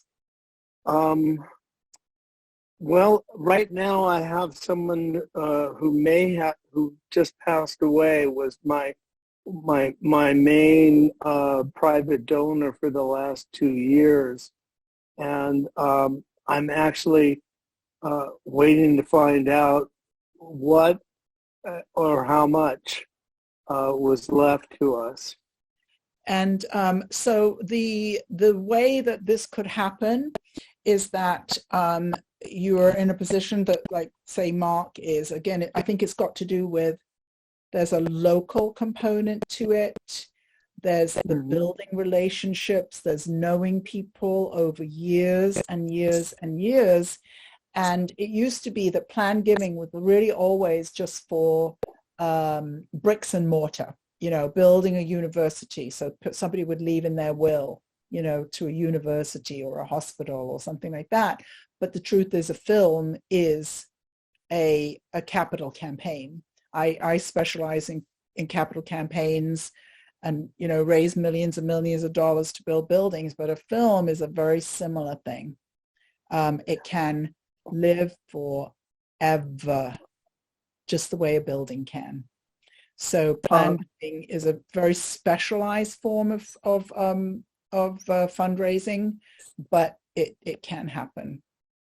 there's such a thing as donor-advised funds, and these are nonprofit organizations that wealthy individuals. Oh, am I still on? Yes. Can you hear me? Yeah, I don't want to get into that. Oh, okay, sorry. Mark. It just went away. That's too specialized. There are more ways of fundraising, frankly. Okay. But that's very, very, very specialized. So I'm going. The thing that's worked. The thing that's worked for me is to develop long-term friendships where you become a friend and a fan, kind of an extended family member, and that's been a very rewarding thing to do because you get to be really close with people. I'll let close. Yes, as I said, Mark is a real expert in that. So, all right. So, what my goal was for you all this week, 2 days, is to really get some ideas about how you can move your filmmaking forward. And so we started out, we looked at the first steps of making shorts, and we looked at what are some of the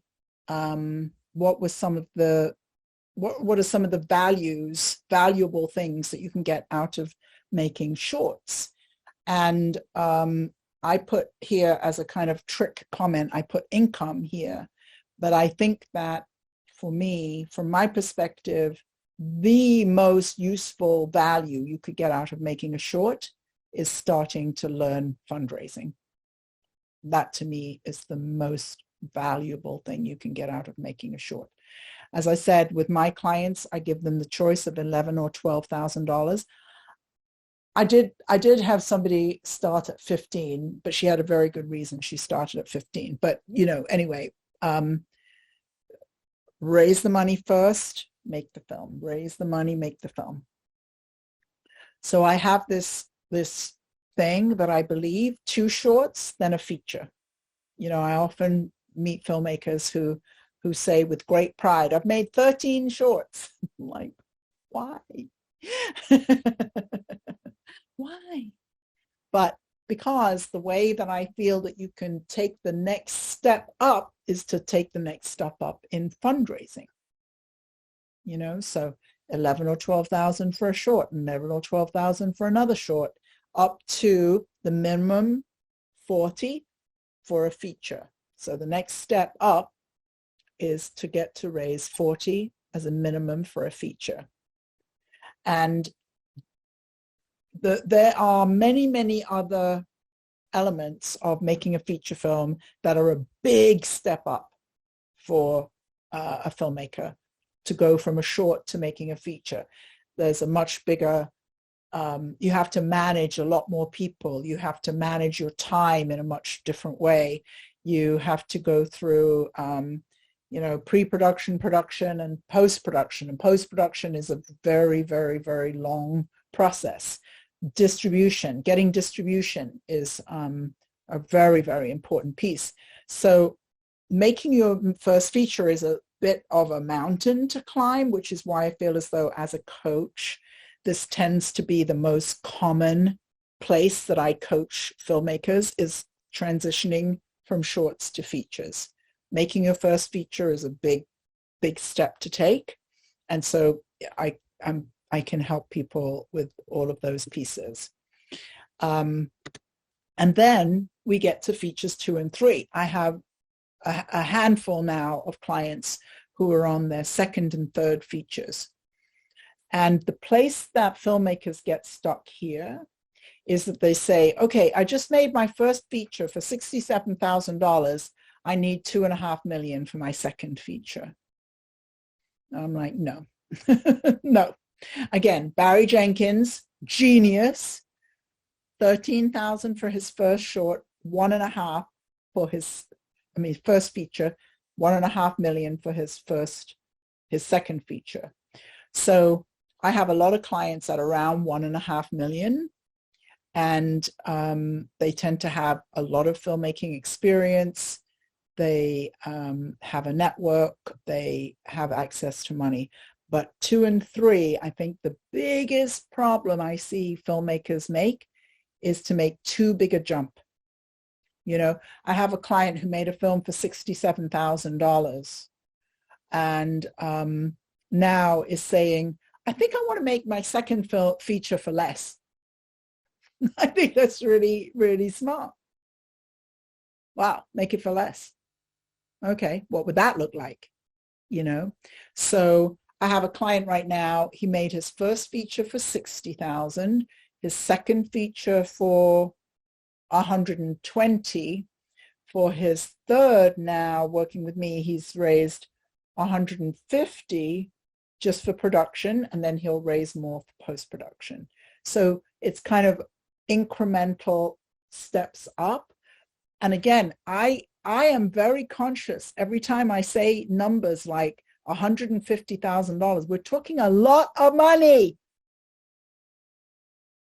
A lot of money, you know. So when filmmakers make these radical leaps, it's like, is that really going to work? You know?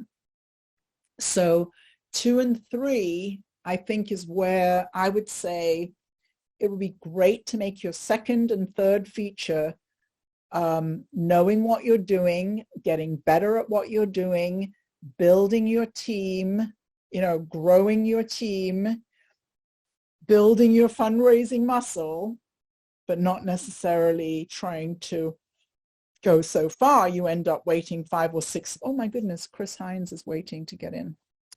I have to come out to get him in, sorry. But not making the number so high that you end up waiting 5 years. One of the things that I really stress to filmmakers is I want you making films. I don't want you just working on raising money or working in development. It's like, no, let's make a film. Let's make a film. Let's make another film. Let's make another film. As you make your films, as you get to 2, get to 3, get to 4, and you're increasing your ability to raise money, you're increasing your visibility, more doors are opening to you all the time. You know, when you stop, you're not taking the action that opens the doors to you. So make one, that's a big hurdle, and then make another one. Like, do the same thing again. How about that? Do the same thing. Features 4 and beyond. Now, where you would be at this point is there's one very what would be the word, annoying thing with a feature, which is if I delivered a feature today, it's not going to come out for 9 months or so. It's not going to go into distribution for 9 months. So I love it when my filmmakers are really focused on the next film, on the second film. I have a client right now. We were supposed to have breakfast yesterday and on Wednesday, and we managed to really mess that up. But her film is right now ready to hand over to the distributor, and she's shooting her second feature. She's in Miami right now shooting, or in Palm Beach shooting her second feature. So she's just moving on, and I love it when people do that. So there's a long gap. I have a blog on my website called The Long Wait between delivering the film to the distributor and when it comes out. And what that means is then you've got another 6 months to wait for any money to come in. So when you get to have 2 and 3 and 4 features, now you have the first film's money coming in and hopefully more on the second film and more on the third film. And now you have a regular income coming in. Series. So years ago, I would hear from every filmmaker I met, I want to get my film into Sundance. And, you know, that was a goal. I heard a lot of filmmakers say, I'm not going to Sundance until I have a film there. And I'm like, you know what? It'd be really useful for you to go to Sundance and see the kind of films that end up at Sundance so that you could get a film there. Because Sundance, like every festival, has a very distinct flavor. And I've been now, I don't know, 10 times. I know what a Sundance film feels like. But filmmakers won't go, and then, you know, they have no idea what Sundance likes. So then I heard, I want to get my film on Netflix. And I heard that for a few years. Most people don't realize that if you're an independent producer and you make a film and then you sell it to Netflix, they're going to pay you peanuts, absolute peanuts. I just was on the jury for the Brazilian Film Festival, and my friend who started the festival is her second film is coming out, and one of the things that they just don't understand is that they sign a contract with Netflix that says worldwide, and the film is only shown in Brazil. Nobody's ever seen her first documentary here. Nobody's going to see her second documentary. And firstly, people don't know how to negotiate contracts. You know, they don't understand distribution and all of that. But anyway, everybody said, for years, everybody said, I want to have my film on Netflix, without knowing really what that means. Now, every single filmmaker I meet says, I want to make a series. And I have to make the same speech over and over again. I sound like a stuck record. I check with my people. I'm like, is there anything different? Is there anything changed? Is anything new going on? You know, but the truth is series are not for beginners. And this is why I actually, with Mark, we're working on a project where we're working with some people who do have access to a lot of money, who want to make a series, and sort of landed roughly on the number of $2 million to raise. They can raise that. They have access to that kind of money. They can independently produce a series for $2 million. And right at the same time, I've met somebody in the Brazilian Film Festival. Her company has just made a series. It's in French. I don't know if you know this, but you can't sell shit if it's in French. And they've spent hundreds of thousands of dollars making this series, and she doesn't have a clue how to sell it. I don't know how smart people can make this mistake. So I'm going to try and sell it for her. But all I'm saying is I'm shocked that somebody can go to the lengths of spending hundreds of thousands of dollars without having the first idea about how to sell it. I don't know how to sell it. I'm just going to bring her to some people who I hope do. But the problem with series is networks don't buy independently produced series. How are you going to raise the money to make an independently produced series? And so the only option really, if you want to go into making a series, is either going into development, which means you're pitching, which I think is fine, but I prefer my clients to be making movies. So when I have clients who are in development, I like them to be making movies. So raise money, make movies, and be in development at the same time. But if you're only in development, you're never moving your career forward.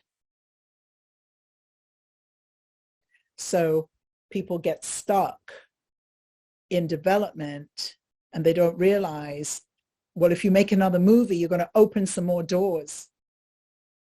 You know, you're going to open some more doors, and those open doors are now going to help you in development. So I have a client, Chris Johnson, and the moment his first feature came out, which was not June this year, June last year, I took the trailer and I took the poster and I sent it to an executive producer I know. And she said, oh, I really like it.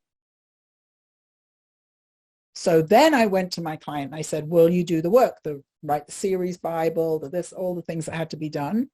Took him about 3 months, sent her all the materials. And she said, once again, I really like it. Meantime, she had a series come out on Fox. I recommend it to everybody. The Cleaning Lady. It's absolutely brilliant. So her series comes out, right? So in the meantime, my client makes a second film. His second film came out in January.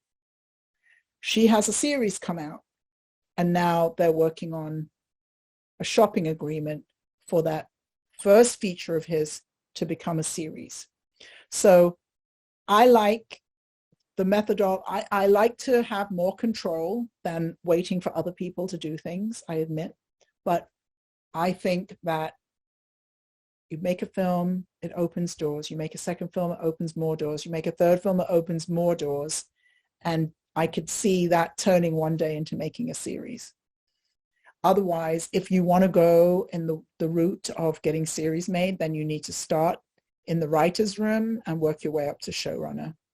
And that's how you get your series made. It's a completely different path. It's a completely different path.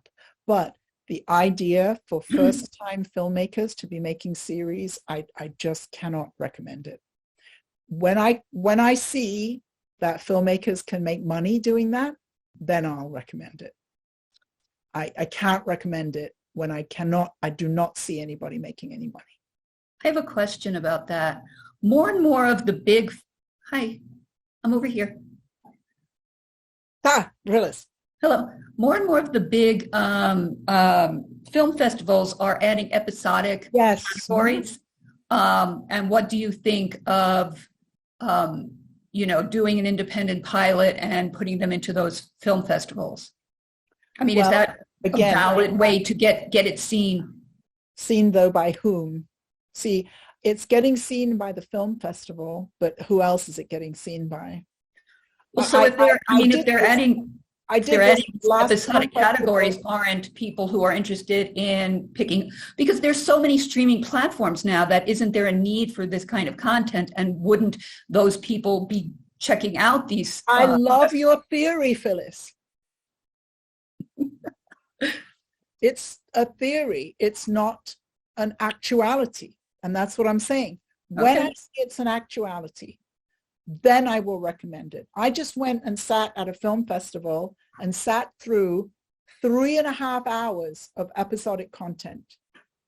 And I asked the producers, has anybody sold anything, made any money? No, no, no, no, no, no, no, no, no. 3.5 hours of content. I just don't see it. My advice is make a feature, not a pilot. There's a path to sales. There is a clear path to sales. If you make a pilot, you can't do anything with it. You can't make any money on it.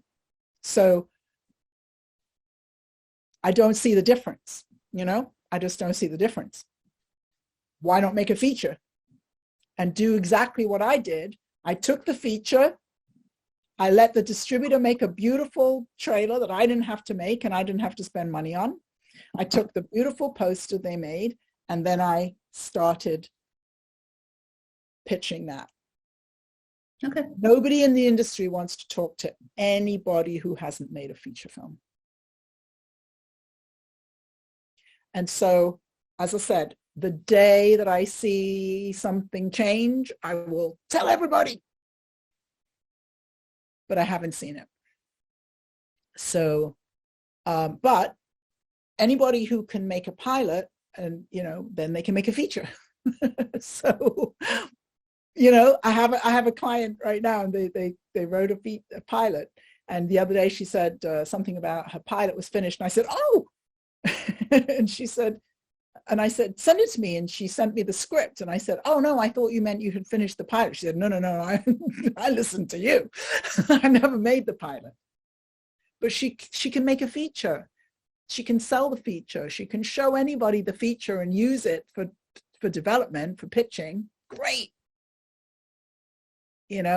But once you've made a pilot, there's nothing you can do with it except use it for development.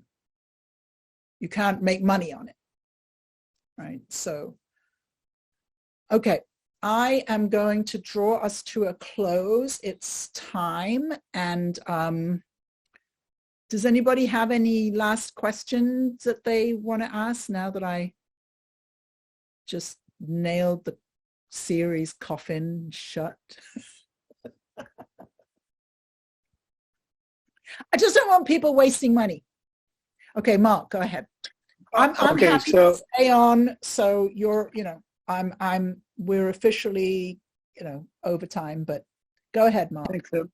Okay, so then the strategy really is, if you're thinking of making a series, the remote possibility that you do a feature film and then you say, it could be a series and here's what that series would look like, but you make the feature film first. Yeah, because you can sell a feature film and you can make money. Thank you. Worth the whole workshop. Thank you. John, I'm so glad. we could use that same. Oh. Yeah. Use that same what?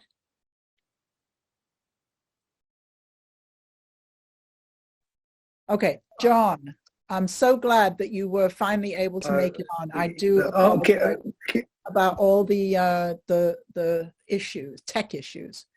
John, what's your question?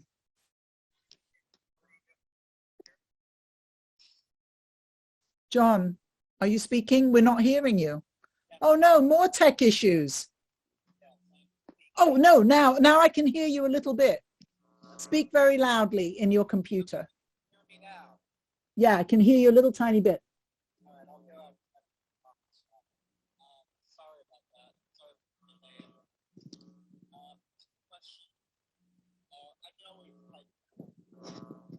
John, you know what? Write your question in the chat. Okay, write it in the chat. Let's take somebody else's question in the meantime.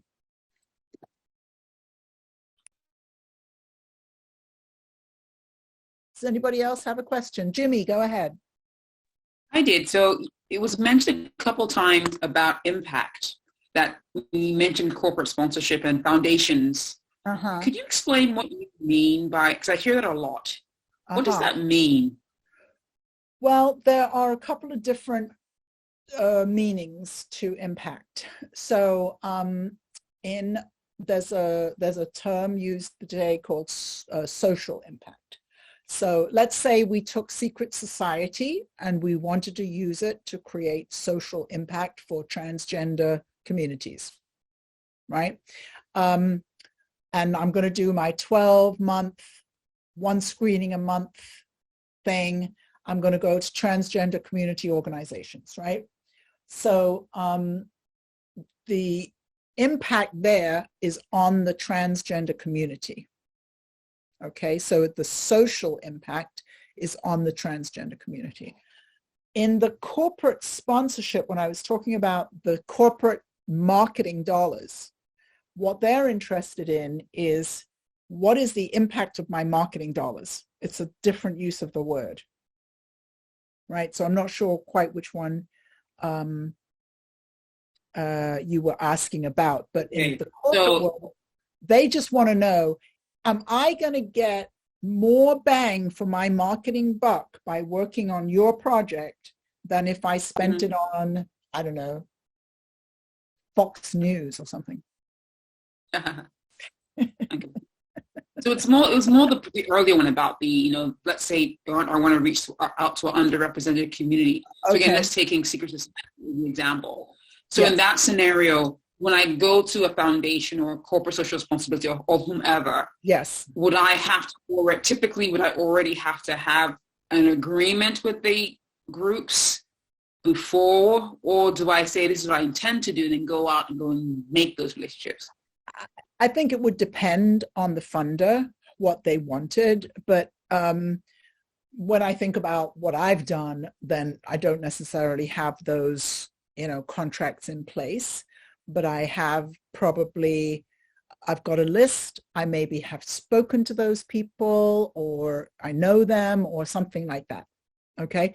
So I'm not just making a list that I Googled. Maybe it's further along than that, but I do know that I've already spoken to them. They're already interested, and we're trying to pin down the dates. And then with anything like that, I'll have my list of 12. And then in the end, 9 of them happen and I have to replace 3 of them with something else. And that's usually okay. Funders will say, oh, just tell me what the changes were. For corporations, if it were a corporation, they're looking for something different, and that it depends what their dollars are for. If it's for social responsibility, then it's not the same as if it's for marketing, right?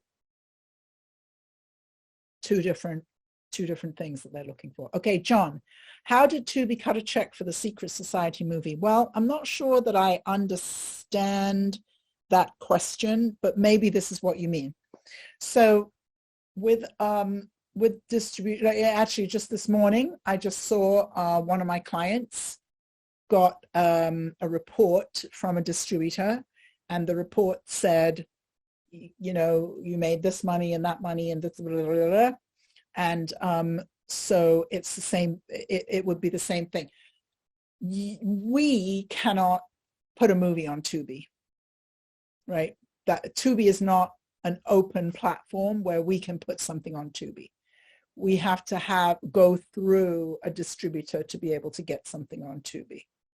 So the distributor is therefore managing that relationship and managing that money. So usually, if you think about it in the most simple way, the distributor is getting 50% and you're getting 50%. So there's a 50-50 split. That's not always the case, but let's say it's a 50-50 split.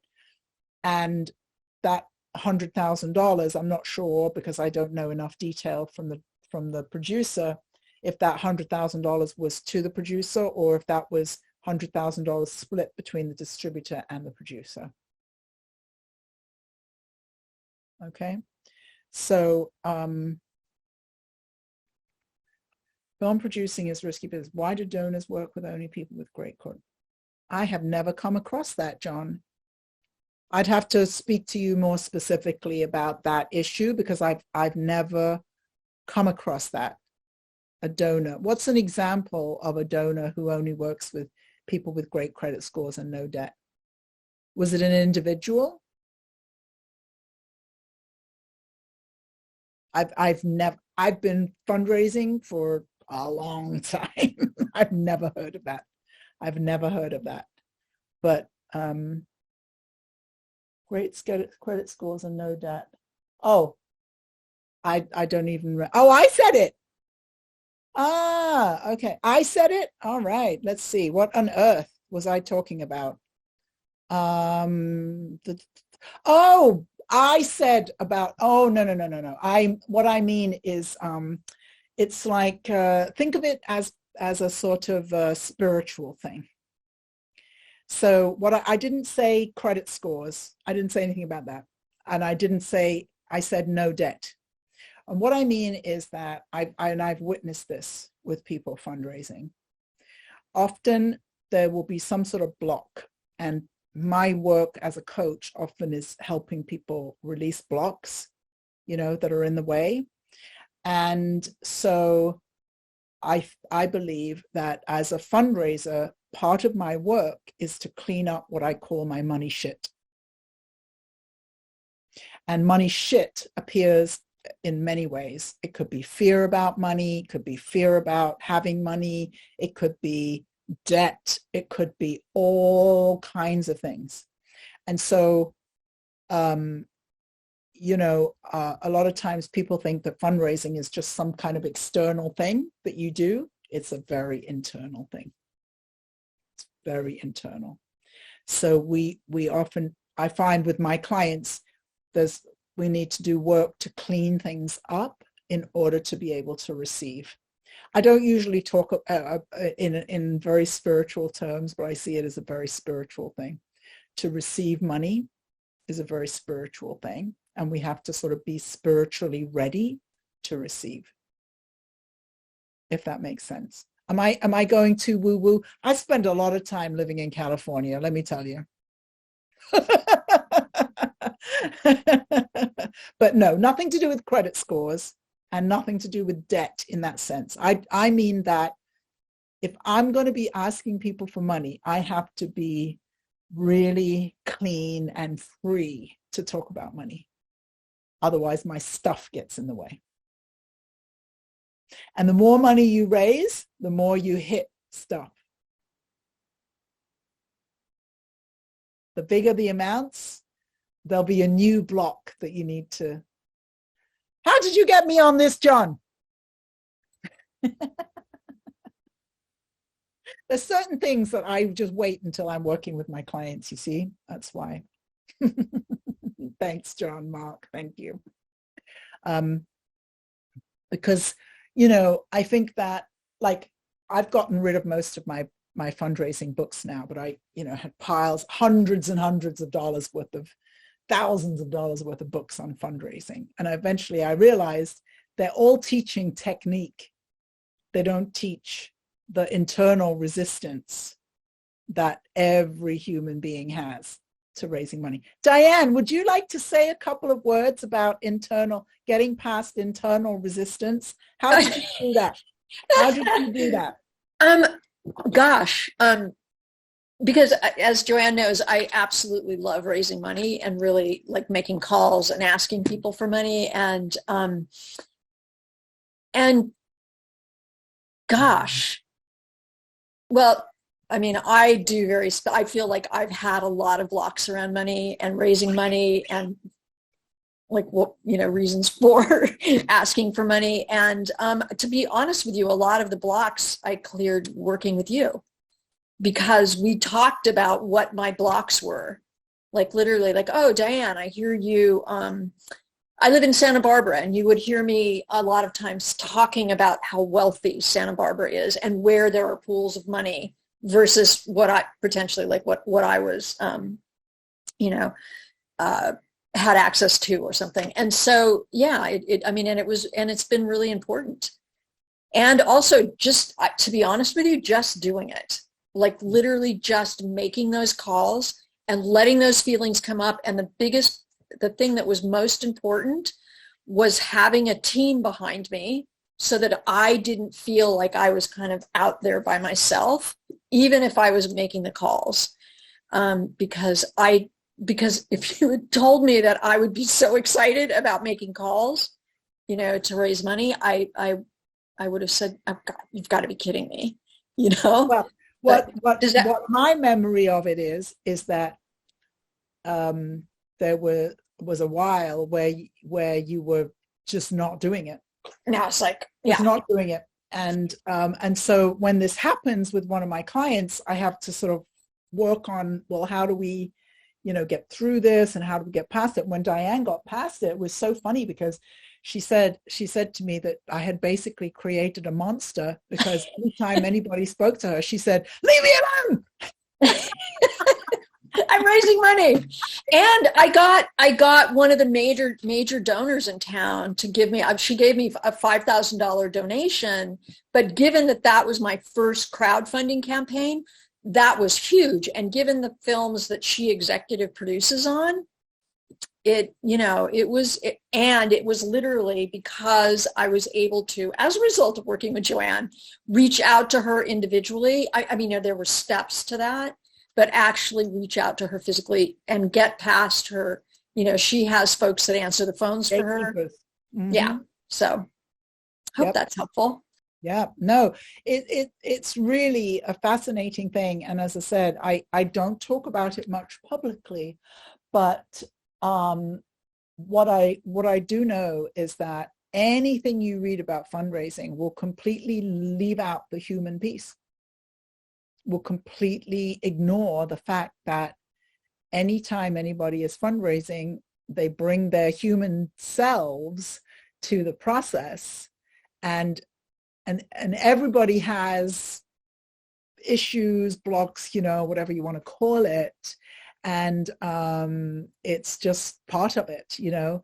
And so, you know, when I work with my client right now, who we're raising $3 million to make his latest film, and then we're in another project, we're raising multiple millions of dollars, you know, he hits blocks that you would think, well, you're past all that, but he's not, because the amounts keep getting bigger and the people keep getting more famous and, all of that stuff.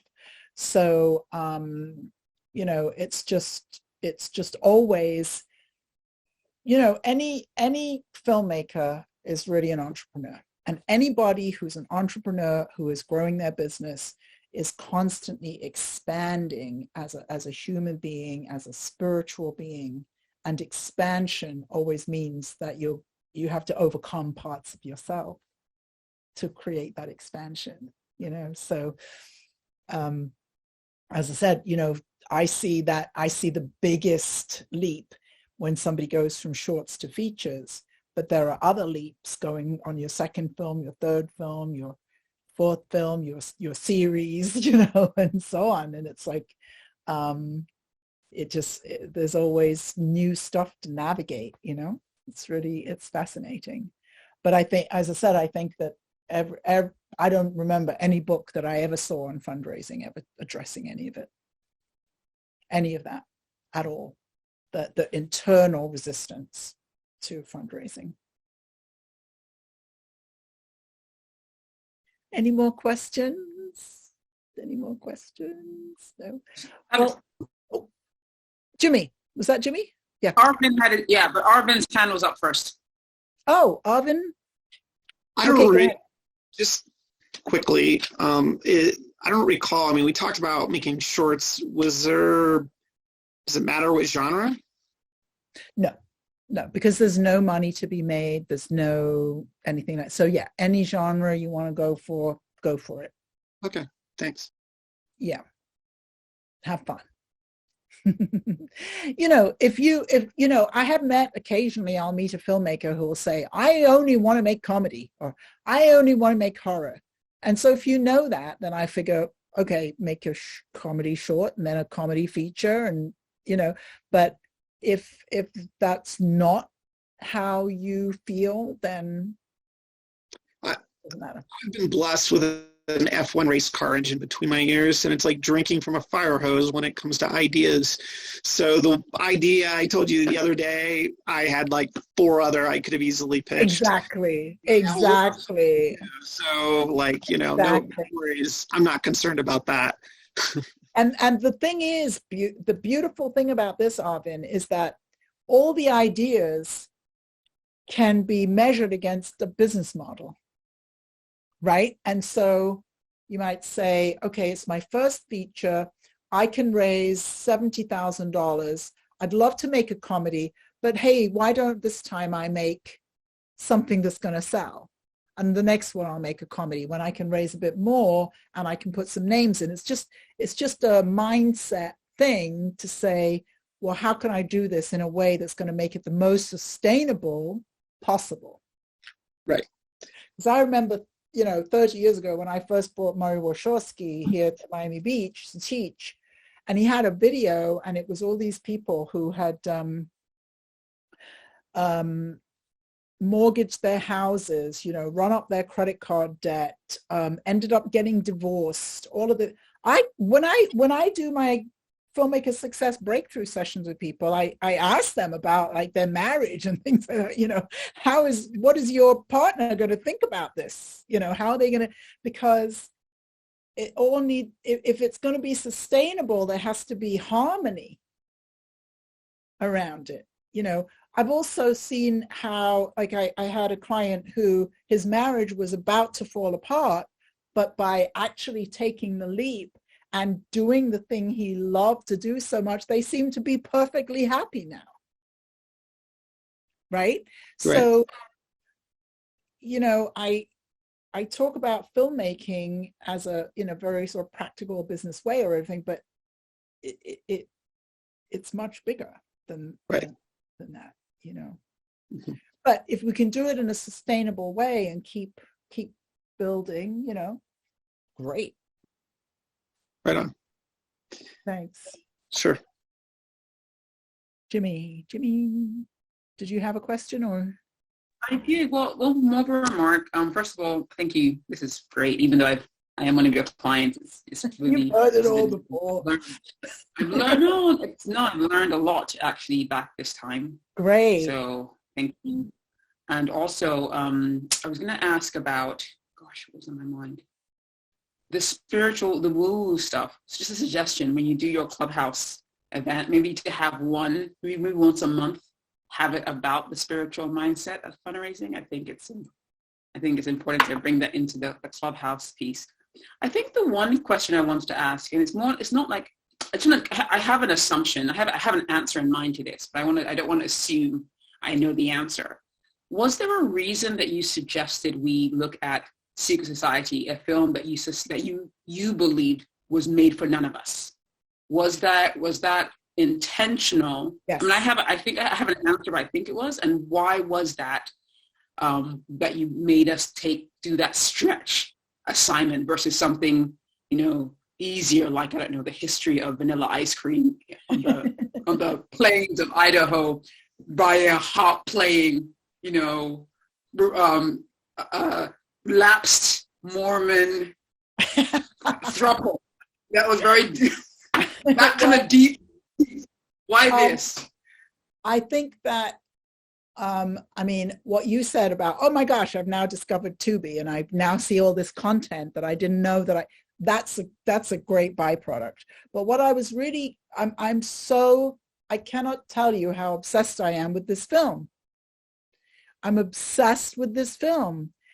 People making that kind of money, and it's available to all of us, and so I just wanted to show you an example of a film that probably you've never heard of before, that's making a huge amount of money, and how are they doing it? What are the marketing techniques that are bringing them to do this, all of which you can do. I can't tell you, as I said, how many people think that it's cool to call a movie something like Jane Willis instead of marketing punch number 1, poster, marketing punch number 2, log line, marketing punch number 3. You can make a film, but we have to sell a film. And all of these are marketing opportunities that we can choose to take, So that's why I was just, and then of course I have another reason, which is it's got to be entertaining for me. And so I was dying to talk to people about this film. The reason I asked was I felt this was, for someone like this, that's not the genre I produce. I do documentaries. I do more professional women of color topics. But I think what I also maybe was wondering was maybe even to illustrate that it doesn't matter the genre you're in. It's not about how popular your film is. That if there's something about knowing who you are here to serve, right, and kind of focusing on that. And I think there's also some humility for me being, having been a chief operating officer, worked all these fancy jobs, that I have to kind of get off my high horse, and be humble, honor my audience and meet them where they are, and not think that I've got to do something that is going to be on the back of the New Yorker in Greek, in the high Greek, because people love it. But actually, it doesn't have to be. A film can actually be really, really down to earth for a certain community, hit those marks, if that's important to me, and to kind of let go of it has to be this certain way. I don't know. So I just felt maybe there was something there around even kind of shocking a lot of us to kind of, not take ourselves too seriously. Well, in terms of making it.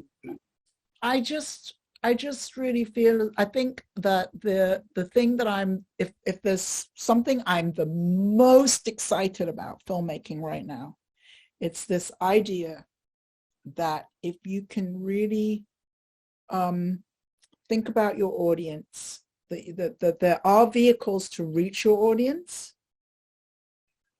but the thing is to really think about your audience, and most filmmakers are not doing that, right? So think about your audience and really have a game plan where there are lots of different ways of reaching them. So, pick the ones you like. The same with the 7 types of fundraising. We came up with about 7 different marketing strategies. Pick the ones that you can, maybe you can't get Vivica Fox, but maybe you can get an Instagram influencer who would be interested in being in your film. You can always come up with a great title, a great poster, and a great logline. But I'm telling you, most filmmakers don't think about that. They don't think about the title as a marketing opportunity. That's what it is. And if you submit your film to a distributor and you have a non-marketing opportunity title, they will change it for you.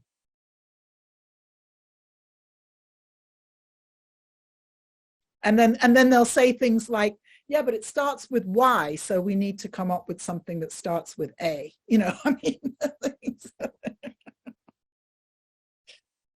Yeah.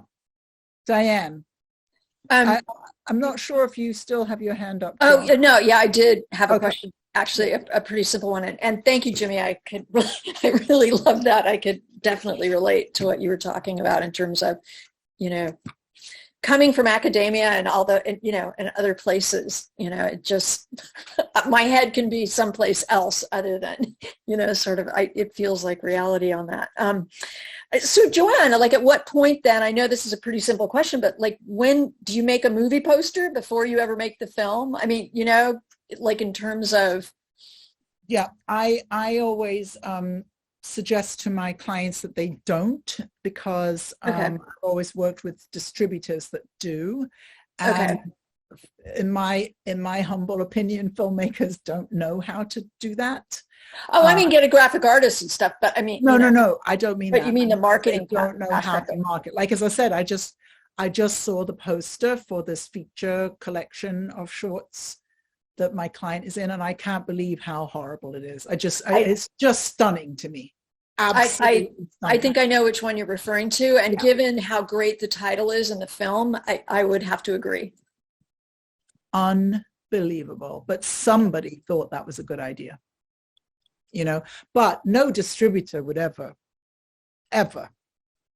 make a poster that looked like that mess, So anyway, I happen to work with a distributor that makes the poster and makes the trailer, and so there's no point.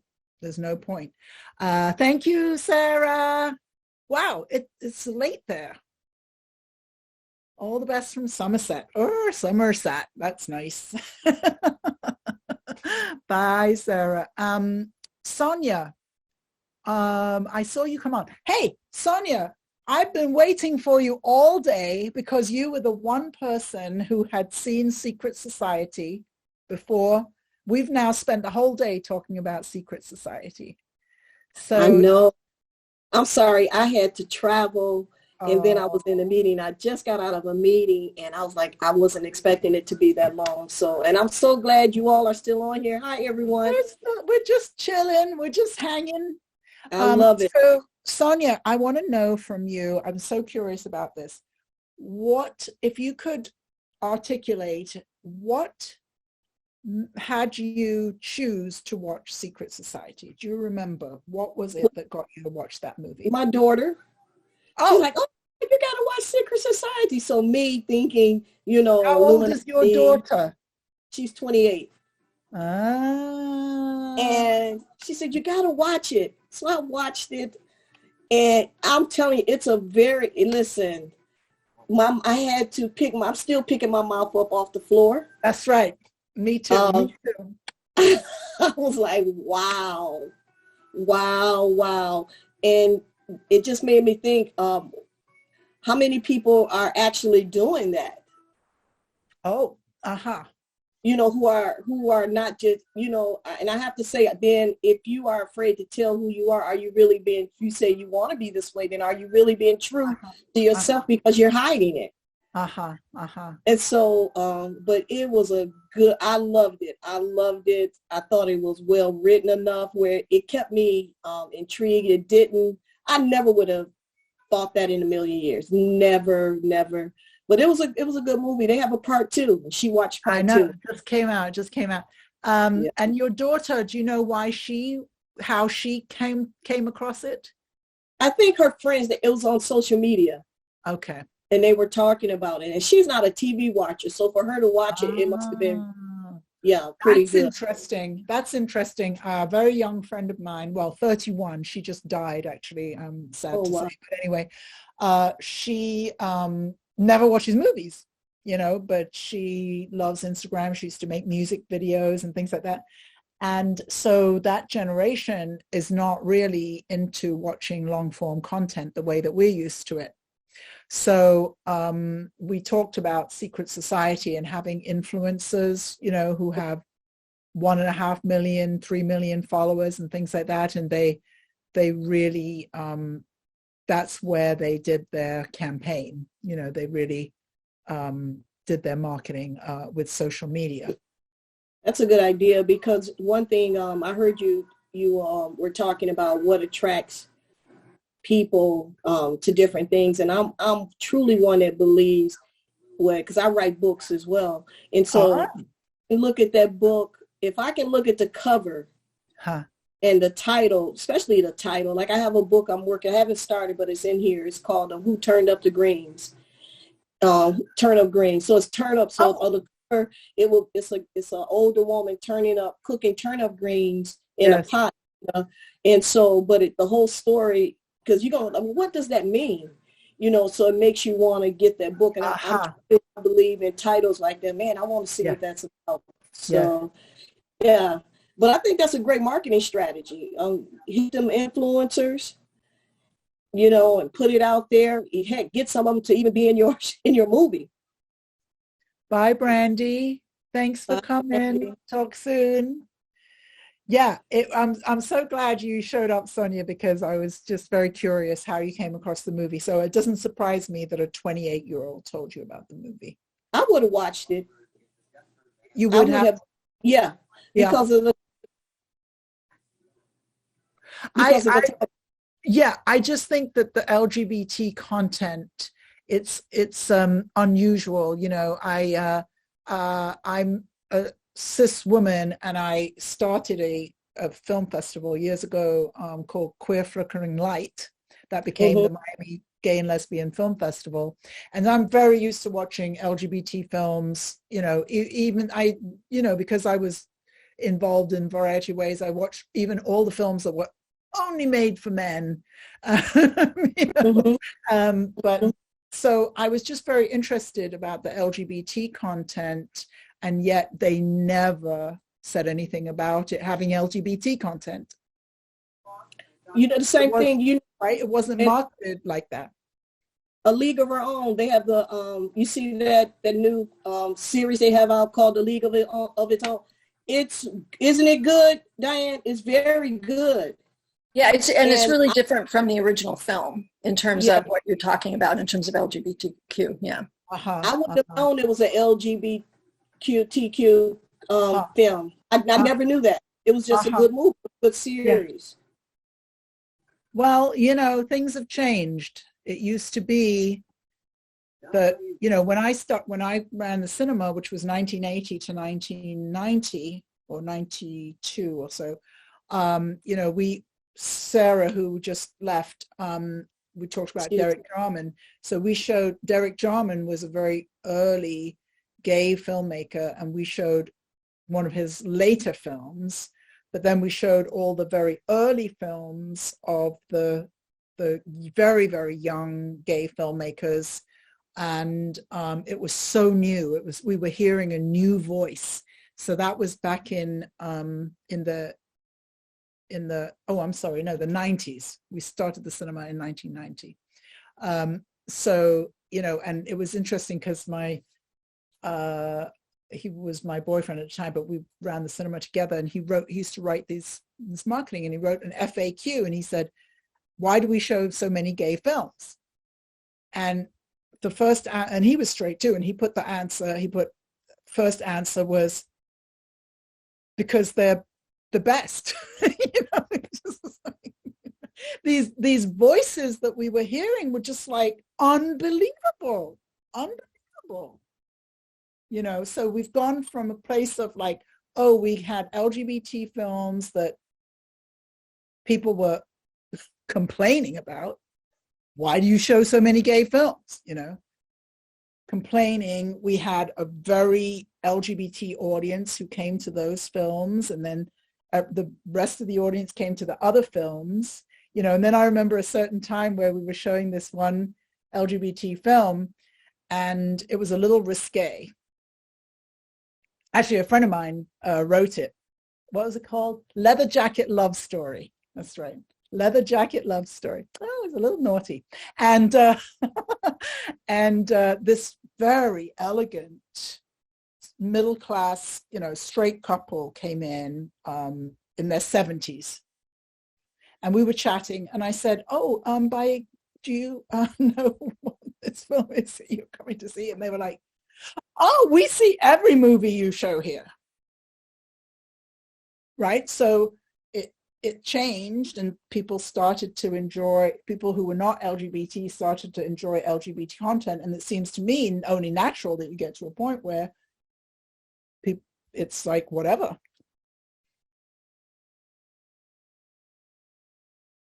That's a nice place for a voice, I think, to go. Go ahead, Sonia. Joanne, I just believe if it's good content, I'm sick of kind of labels. People want to watch it, whether it's good or not. And so when you start putting labels on things, then you'll be like, well, I don't want to watch LGBTQ community movies. You know, I don't want to see that. Or, you know, you can make that decision. If it's a good movie, well written, you're going to see it, period. Yeah. So, that's right. You know, and because like I said, I would have never known any of those things. You know, I just watched the movie. And then when it got toward the end, I'm like, close your mouth. Close your mouth.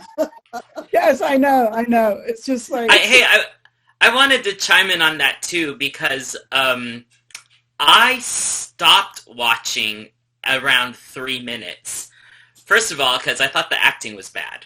And like the acting better be damn good, and I'm gonna stay there for the acting, right? But I thought the acting was bad. And then you didn't do the exercise. You didn't do the 20-minute exercise. Oh, I totally did it. But I'm gonna tell you my journey into doing this exercise. You had the resistance. I had the resistance because the acting was bad.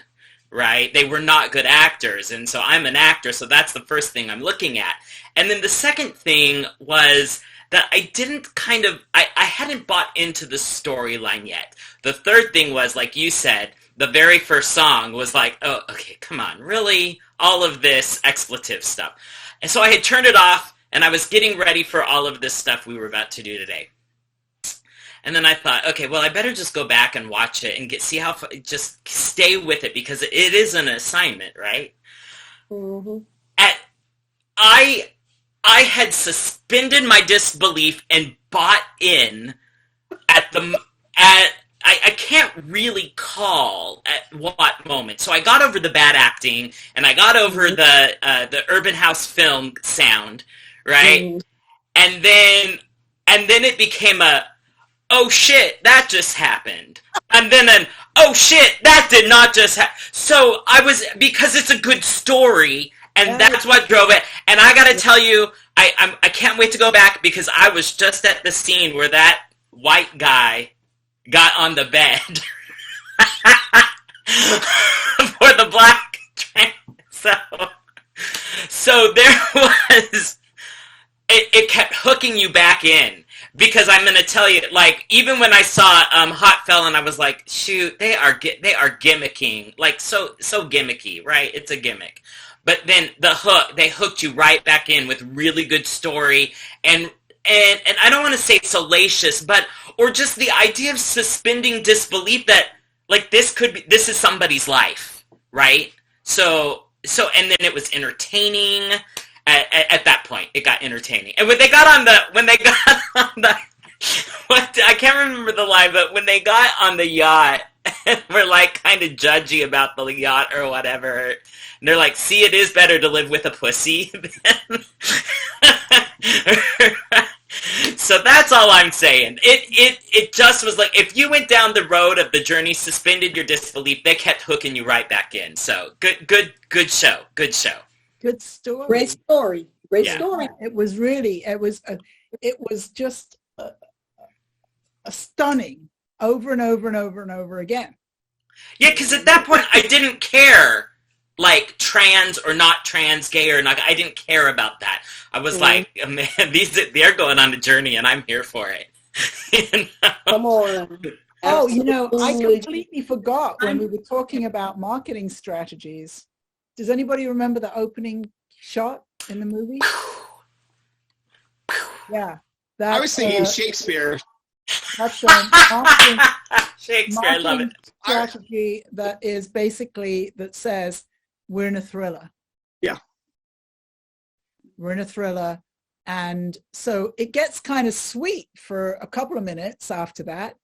You know, they're beautifully dressed, it all looks good, and then we get the voiceover and she's kind of reminiscing and so you can do that for a few minutes once you've already told us somebody's life is at stake. You know, a thriller, that's the definition of a thriller. Somebody's life is at stake.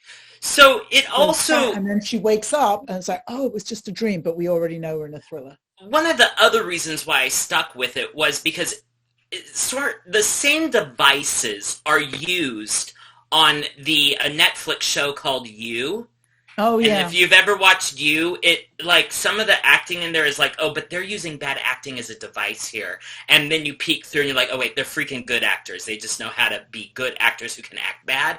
And then, you know, so that was another place for me to go, oh, like it has that same sort of sheen that You had. So I just like props to them. It's good. I can't wait to finish it. Yes. I think for me, with the acting style, and I think about there were definitely there was something I didn't like, but it wasn't because I felt it was any. What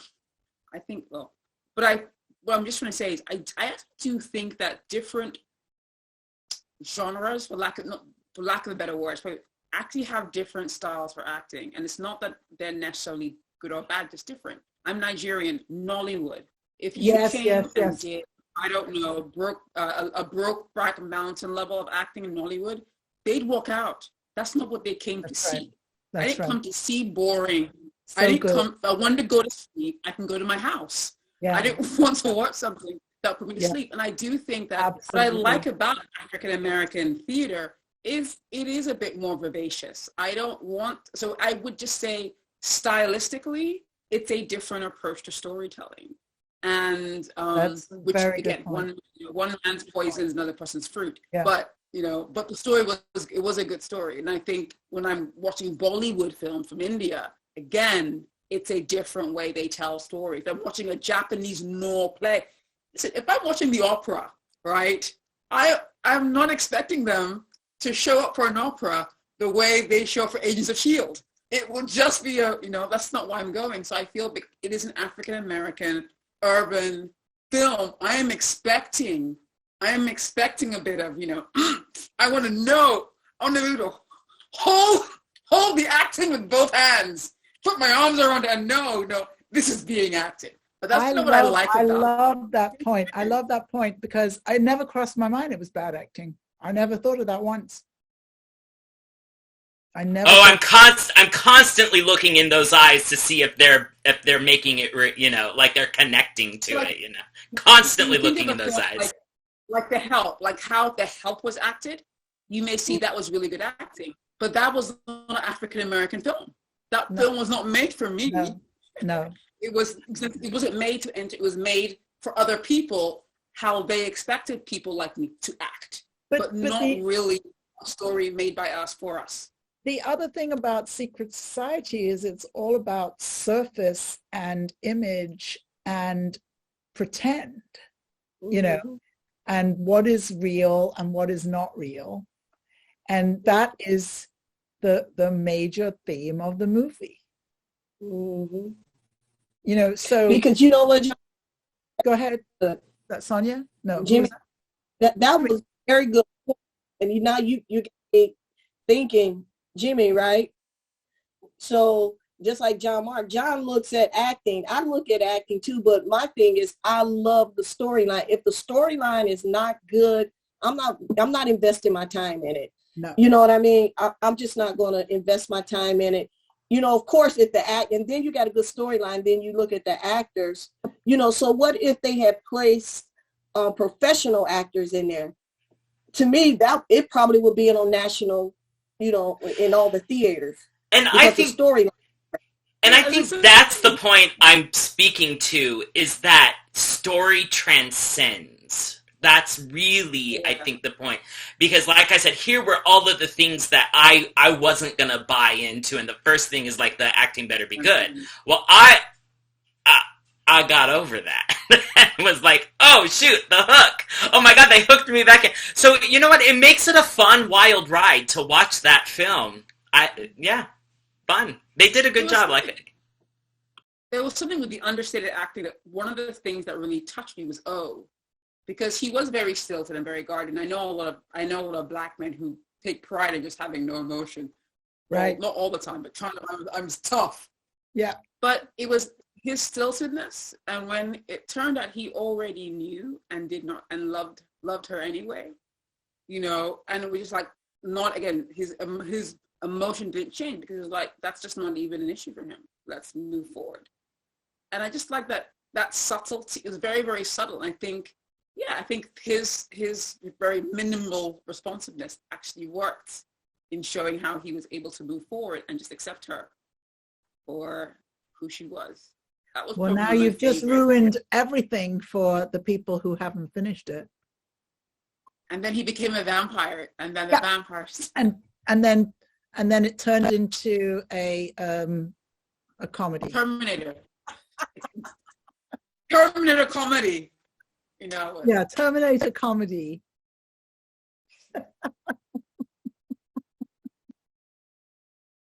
Well, I mean, really, I'm just so thrilled. I have been begging people to watch this movie, and finally I was like, I'm going to set it as an assignment. That way I get to talk about it. So thank you all for Diane, did you have something you wanted to say? I was just going to say, like, the thing that, because I was in the group with Arvin when we did the breakout, and I love the fact that the first thing he brought up was that it was a Shakespearean moment at the beginning of the film. And obviously the way all of us, you know, in academia or whatever, look at Shakespeare, I mean, is probably one of the greatest stories. Why was it a Shakespearean moment? What was that? The foreshadowing of the fact that it's a thriller. You know, I see. And with the gun, and it's like, I mean, so it's shaping that, you know, it's framing the entire film. Yeah. But yeah. I only saw the first 20 minutes, but the first thing I thought was it's a tragedy. Mm-hmm. I mean, foreshadow. I'm sitting here thinking like I'm in the I can't remember the name of the theater, the World Theater, and, you know, poof, there's some, you know, medieval time, you know, there's some puff of smoke and some demon or something comes out and lets you all know that everyone's going to, you know, die or, you know, a miserable death or something. And, you know, kind of along the same lines, we're sitting there, first thing we see is a gun, you know, POV in our face, you know, like, okay, this isn't going to end well, you know. So I didn't see into it as far as John, I didn't see the end of it, but that's what I'm thinking. I'm like, someone's definitely going to die here. It's not going to go well. So. It's not going to go well. It's funny because it didn't. But this on October, so that same distribution panel I was at when I met the producer and his wife, there's another woman who was the one who got the film on Tubi. She was also a book publisher, and she made her first film in 2017 and has since made 19 movies. Wow. So she's going to be my guest on October the 6th. And then the couple who made Secret Society, I'm not sure if they're going to be my guest next Thursday or later down the road. I just have to get them to pick a date because they are kind of in the middle of the launch of Secret Society 2, which I'm like, and I couldn't see it. They had it at the festival I was at, and I couldn't stay up to see it. I lasted all the way till 8, and then they said, we're starting at 9, and I was like, no, I gotta go home. So I missed it. But so they're in the middle of that, like rolling that out, their second movie. And in fact, Rich wants to make a series. He's gonna put the money into making a series. So, you know, that'll be only his third project. So pretty fast. But it's anyway, they come to register for the Filmmakers Live, and then you'll get the reminders, I'm pretty sure. We've automated some things and other things. Oh my God, we've had more technical difficulties this particular class than I've ever had before. But I believe if you register for the Filmmakers Live, you'll get the reminders and who the guests are. And Sonia, for you, since you weren't here, if you would like to talk to me about us working together, here's my calendar. Because everybody else got it, but you were not here. Arvin, did you have your hand up? Yeah, since I am, proverbially speaking, because I don't have the right plumbing for it, pregnant, working on my, 5th draft of a series pilot.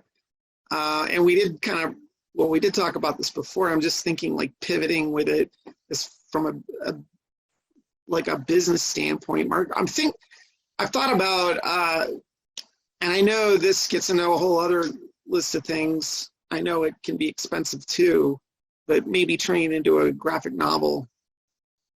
And then, just like with Secret Society, publish that, and then at least have something out there with it, with that IP, and maybe build an audience that way.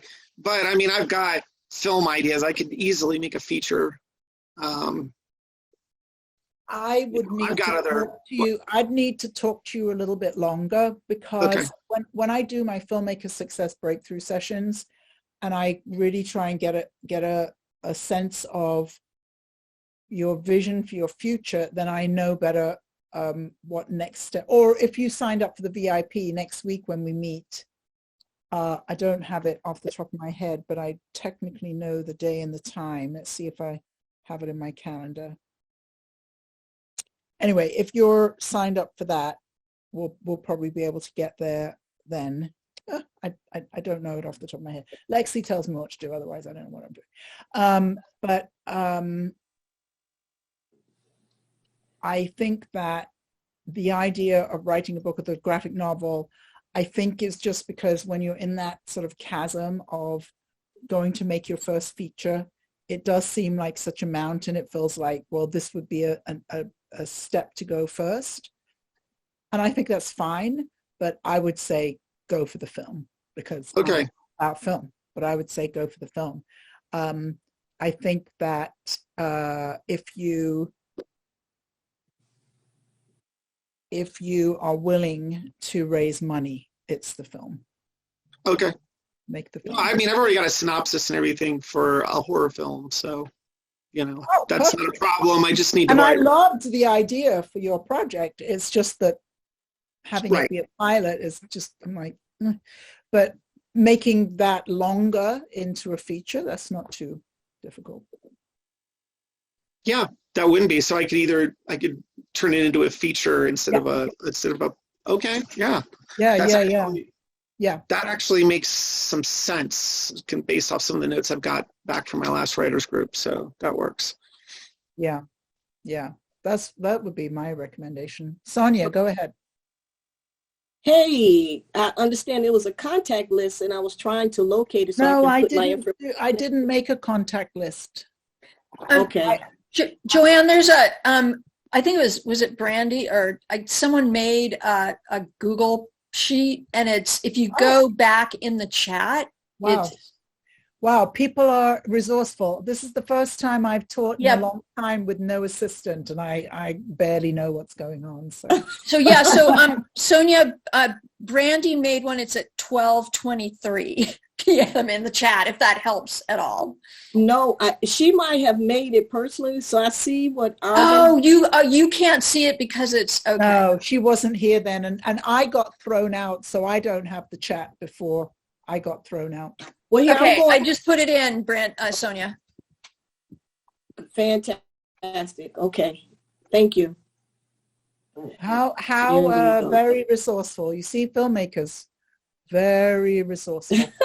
I'm telling you, yes. This was so fun to hang out and just talk about a movie. When do we get to do that, you know? So I'm going to go have some food. But again, thank you all for coming. It was super fun. And I will speak to you all soon. Take care. Thank you, Joanne. This is fantastic. It was great to meet everyone. Thank you. Yeah, it's always lovely to meet filmmakers, you know. Bye.